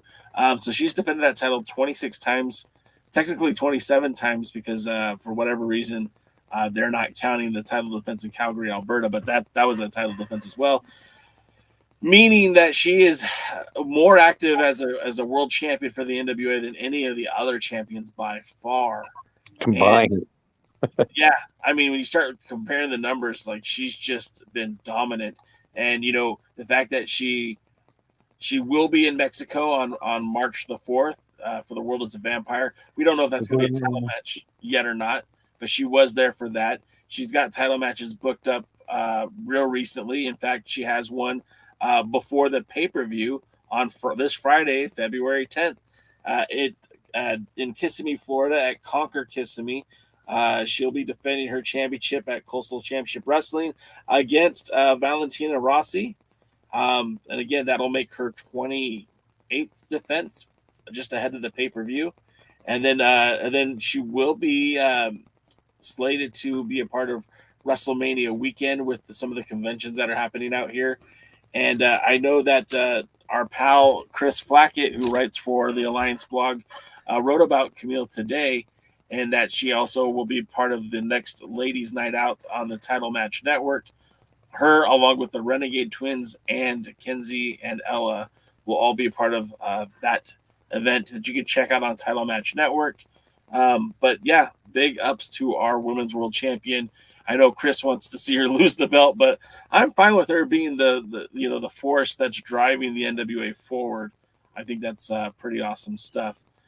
Now let's get to the pay-per-view predictions, and we'll just go basically as quickly as possible. So the opening card, I don't have the graphics for those dark matches, the pre-show matches, if you will. We've got Misa Kate taking on La Rosa Negra, and I want to know, Jaden Destroyer, who's going to win that match? Misa It better be Rosa. I love the Black Rose. She's so good. Nikki, I love you. That's her real name. I just broke kayfabe. Damn it! Stop breaking the fabe. DKM, who do you see winning this one? Yeah, La Rosa Negra. And then, of course, I am with you guys on this one. I think it's La Rosa Negra all the way. I hope that former Ring Warriors Women's Champion. Yeah, I don't think she held the belt when I was there. She was there. She was a champion, the Battling Bombshells champion, before they went to WGN years earlier. Next up, we have Dak Draper, not Dax, Dak Draper, teaming with Mims to take on Team Silvio and Blake the Bulletproof Troop and our boy Jack Stain. Which way do you see this going, Jaden? Somehow both Mims and Jack Stain lose because they're our favorites and they like screwing them over. Yeah, that's probably accurate, but pick a winner. I did. They both lose. Double disqualification? Something like that. Double count outs. Somehow they both don't get the winner's purse because that's how the NWA hates its fans liking wrestlers that they don't want them to like. And they also don't like they're us liking wrestlers that they don't want us to like. I'm going to jot down no contest according to Jaden. DKM, what are your thoughts on this one? Who walks away the winners? Who's Blake Bulletproof Troop? So we've seen him when we took a break at the end of the year. When you took a break at the end of the year, he did make an appearance. He was there at the Champion Series, but he was I think he was on the Christmas episode. He is a an MMA fighter turned pro wrestler. His first professional match was against Jordan Clearwater in Championship Wrestling from Hollywood, who I don't know if this is kind of a trivia question. Chris Silvio was actually in his corner at that event at the Commerce Casino. I was there live taking photographs during ringside. And he's going to be part of Silvio's camp, I'm assuming. So him and Jax, I mean, it's kind of like two really big, gnarly dudes. I mean, Jax obviously much, much bigger, but Blake Bulletproof Troop is a big dude too. He's done some matches with Control Your Narrative as well. They should have called him F Troop. That might at least got him over. To just get through this, I really don't care who wins. I feel like they've been building Dak Draper up, giving him some big wins. So I'm sure naturally Jackson will win by beating Mims, because that's kind of the way they tend to book things. I just think that the tag team might be something that sticks for them, and that might be a good distraction for Jack Stain and Bulletproof Troop. Maybe they go after the Country Gentleman. So I'm going to say the same thing, but for different reasons. I'm saying Dane and Troop get the victory here. So we all agree that Mims is going to lose somehow. And Dane. What's that? And Dane. No, just you think Dane's going to lose. Next up, we've got Mercurio and Natalia Markova, who've already debuted as a mixed tag team on USA this past weekend in Losing Efforts, taking on another intergender tag team in Genocide and someone who's non-binary, Max the Impaler. So you've got a man and woman teaming up against a woman and somebody who doesn't identify with a gender. Who do you got, DKM? I don't care. I mean, I don't even care enough to pick a winner. All right, that's not the game though. You're supposed to pick a winner. A blackout when the screen blacks out. Power outage. Power outage. Then we're all winners. The Yes. winner is you. Not the fans. Genocide and Max, if you're going to make me pick somebody. And that's only because I'm staring at their names right now. I'm making you pick. Jaden, who do you see winning this one? Max and Genocide. Would you say Max? Max and Genocide, yeah. Okay. We're all in agreement on this one then too. Hey, if you put an N in Dak Draper's name, would that make him Dank Draper? Dank Draper. That's a different Draper. I think he raps though. Okay, and then the last match for the pre-show, we've got Odinson taking on Joe Alonzo. Who?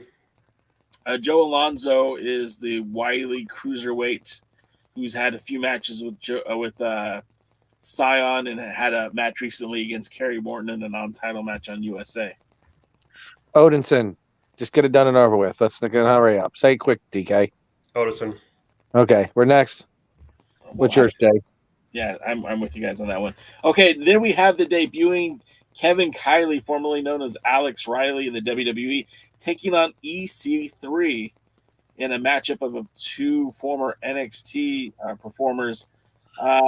We'll go to you first, Jaden. Who do you see in this one? A-Rod was pretty good when he actually wrestled.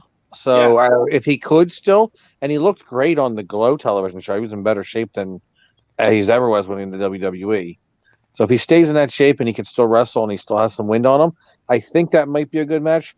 But honestly, EC3 needs the win. Okay, how about you, DK? I'm going to say EC3 only in the sense that it's the one that makes sense. Oh, so you pick Alex Riley. Okay. Well, he'll probably win because that's what, but I'm going to go with EC3. I'm going with Kylie just because of the relationship that he has with Tyrus. And I think they're trying to bring in some new blood into the NWA. I know EC3 isn't super well established, but a win for Riley could put him into a better position, maybe even challenging Tyrus down the road. Next up is we have a one that I'm kind of excited about. We're running it back. We've got Trevor Murdoch and Chris Adonis. You guys remember they feuded over the national title early a couple of years ago. Adonis kept outsmarting Murdoch, which was very frustrating for fans. I don't think that's going to happen again this time. I'm going to go ahead and say my pick first. I'm going to say Murdoch gets a big, much-needed victory to get him back on the path to the world title. DKM, what do you think? It needs to be Murdoch since Adonis won all the early ones. And Jaden? It better be Murdoch, and it better be a great match, and he better win with a really excited finish, and the fans better go wild. Dave Scooby points out that Kylie is 40 years old. I do know that he is an older guy, but I think he's fresh-faced enough. I know that he's got some recognition for fans who were into the NXT, into the WWE. I mean, he's John Cena's favorite wrestler. Yeah. What happened there? Do you know the story there? Because I don't know that story. I've heard about it, but I don't know it. The basic gist of it is John Cena didn't think he was ready and didn't think he needed to be on television. And next thing you know, he wasn't on television. It's the second protege of the Miz who got over despite the creatives wanting that person to get over. Remember, Aaron Stevens as Damien Sandow was in the same situation. Same thing for, if you really want to think about it, so was Daniel Bryan. Oh, shit, you're right. That's interesting. Okay, so we're all in agreement with Murdoch and Adonis. Let's go to the junior heavyweight title match. Kerry Morton, Alex Taylor.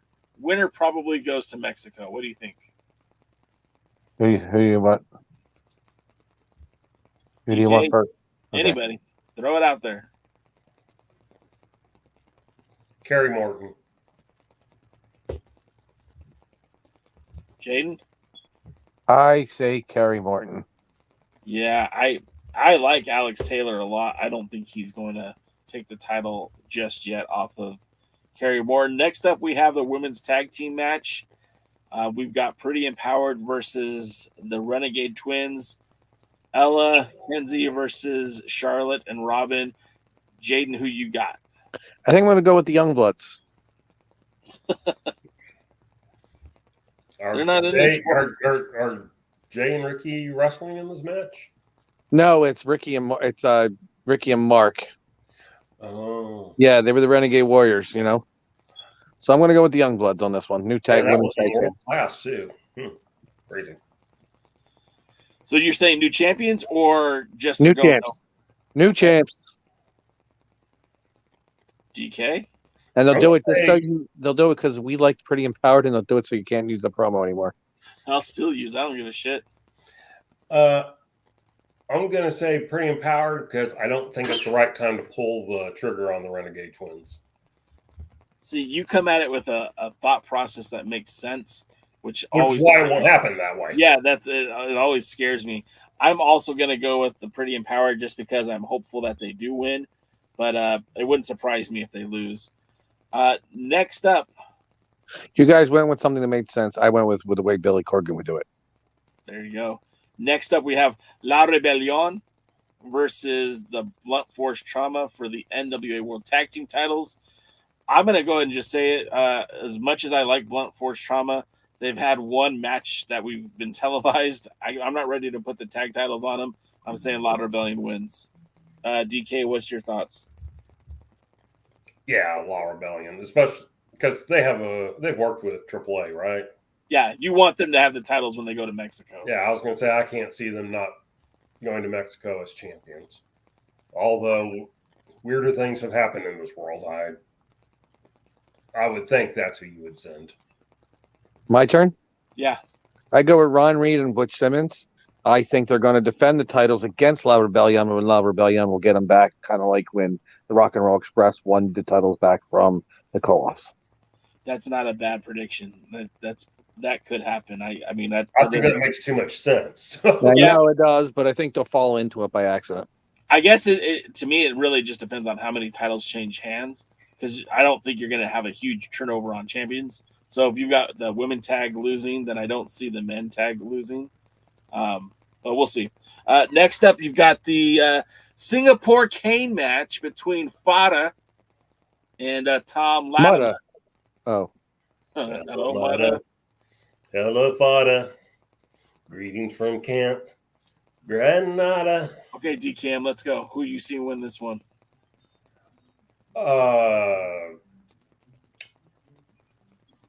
This is one where I think Latimer should win, so I'm going to predict Fada. As Mike points out, Wishley Richards. Yeah. Richards. I think Wishley Richards is going to... Latimer should win, and I really don't want Wishley Richards to win.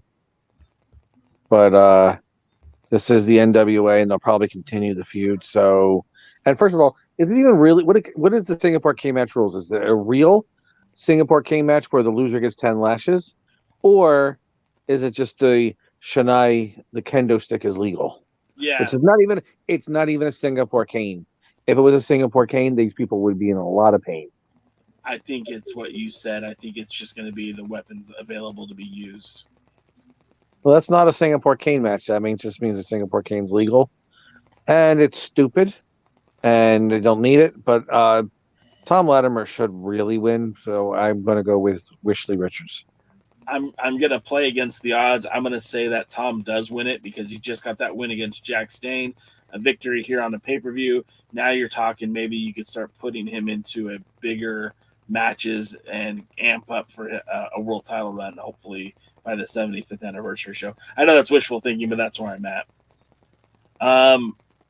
Then the next match is the national championship between Scion and Homicide. Who you got, TKM? You know what's weird is I think this is the last title match that we're... No, I guess there's one more. There's two more. Two more? Yeah. Okay. The women's and the men's world titles. Yeah. I guess because of the way it's listed here where I'm looking at it. I thought we'd already covered the men's. Scion versus Homicide. Scion. Jaden? I'm going to go with Scion. I like Homicide, but there wasn't really any reason for him to beat him. I'm going to go with the whole similar scenario that you had for Blunt Force Trauma winning. I say putting Homicide as the national champion in Mexico, only to have Scion beat him will probably generate some heel heat. Not that Homicide is Mexican, but because he's a Spanish speaker, I think it would just... And because you're racist. Gotcha. Go with the only Spanish guy you know and think he's Mexican in there, the Kukas Kaylee. Wait, now, I specifically said I know he's not Mexican. Yeah, but you said he's Spanish, so it's good enough. Any Spanish guy will do. They all look alike to him. I know. Wow. Wow. All right, then. He didn't even know he's Spanish because he doesn't wear a mask. I'm Mexican. That should count for something. You're Mexican? Yeah, now I want tacos. Next up, we have the no DQ match between Camille. Who'd you pick? And Angelina Love. I picked Homicide. Homicide? I said Homicide.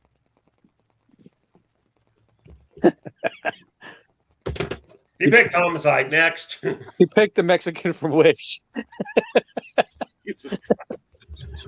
And the show just got canceled.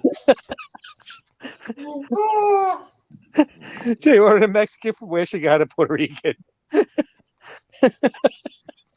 Speaking of Mexicans, my Chihuahua is leaving based on the... Keanu Taco Bell. Jeez, could you be any more stereotypical, DK? I have a Chihuahua. Next up, we have the women's hardcore match: Camille versus Angelina Love for the Burke. Camille. I can't stop laughing, Camille. Damn well better be Camille. We're in concert on this one. We all agree. And then finally, the World's Heavyweight Championship, the Mastodon. What do they call Tyrus? What do they call him? The Funkasaurus. The Funkasaurus. Tyrus versus I wrote down Conrad, but I meant Cardona. Tyrus versus Conrad. Who you got?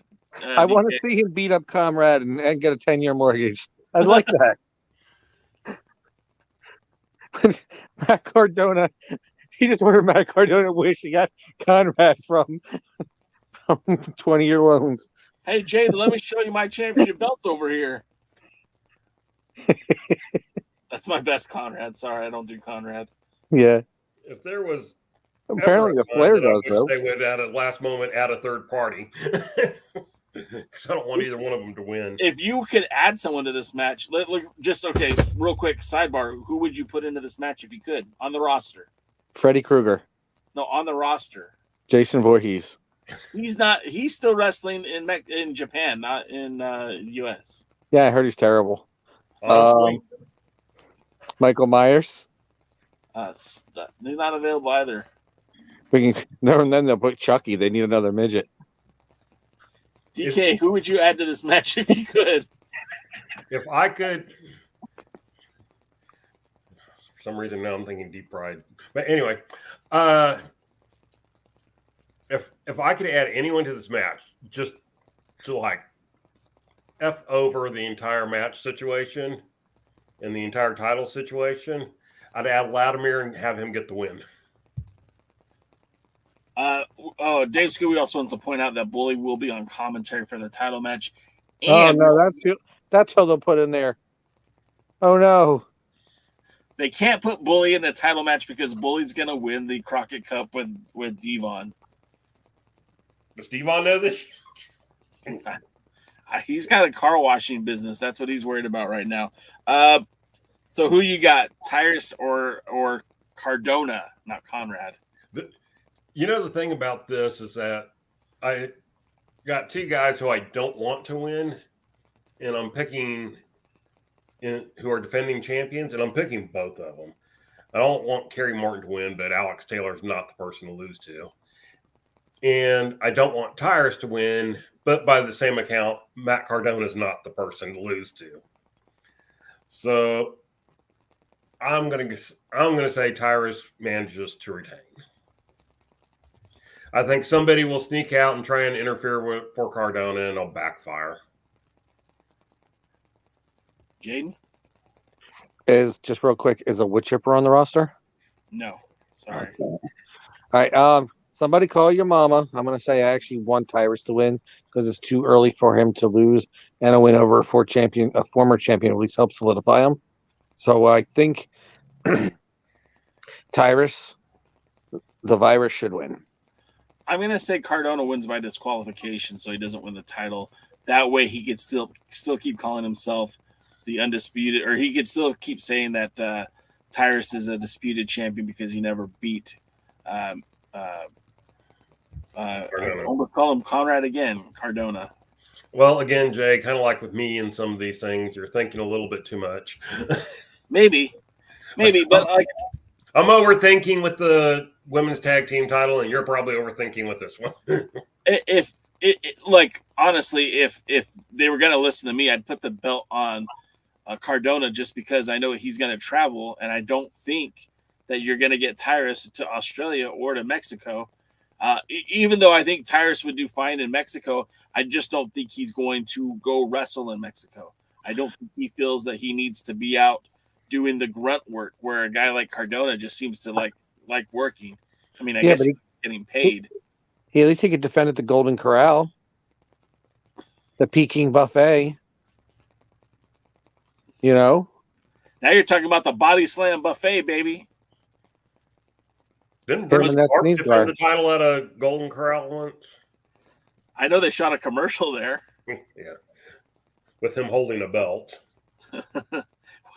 Where did they give JR his Hall of Fame award? Was that a Golden Corral or was that a Chili's?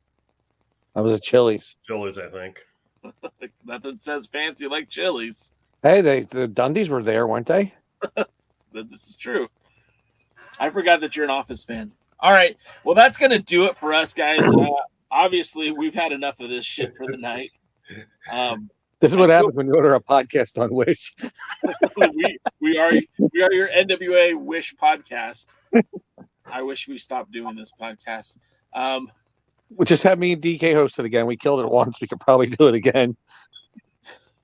Probably. I'm on fire tonight. Well, I'd have to go get a cap first.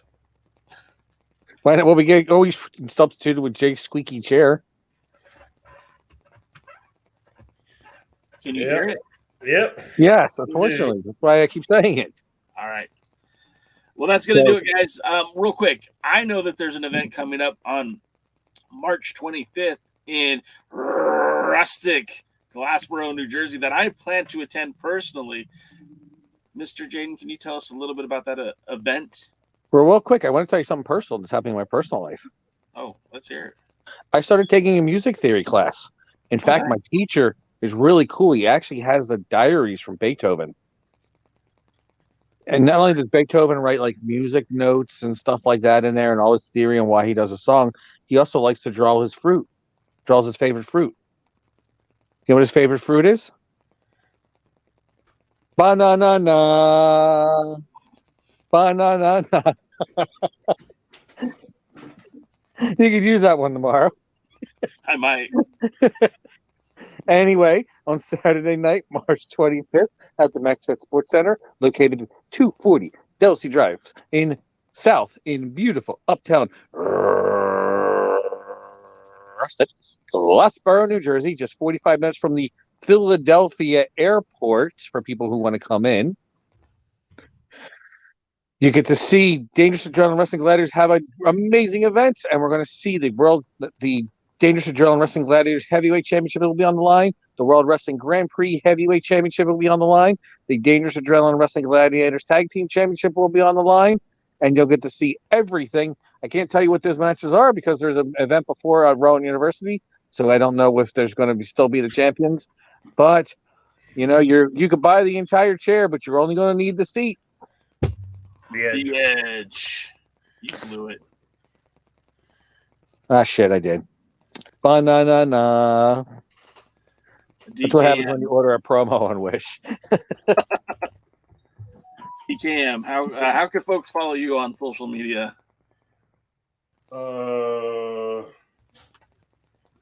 At DKM FW TX.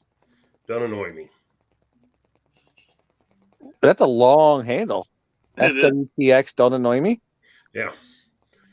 Did you have to pay for your check mark on that one? Maybe. You probably ordered it off of Wish. They found Conrad in the chat. There he is. All right, guys. We'll be back next week, Tuesday, with the pre-party. What's that? Hopefully.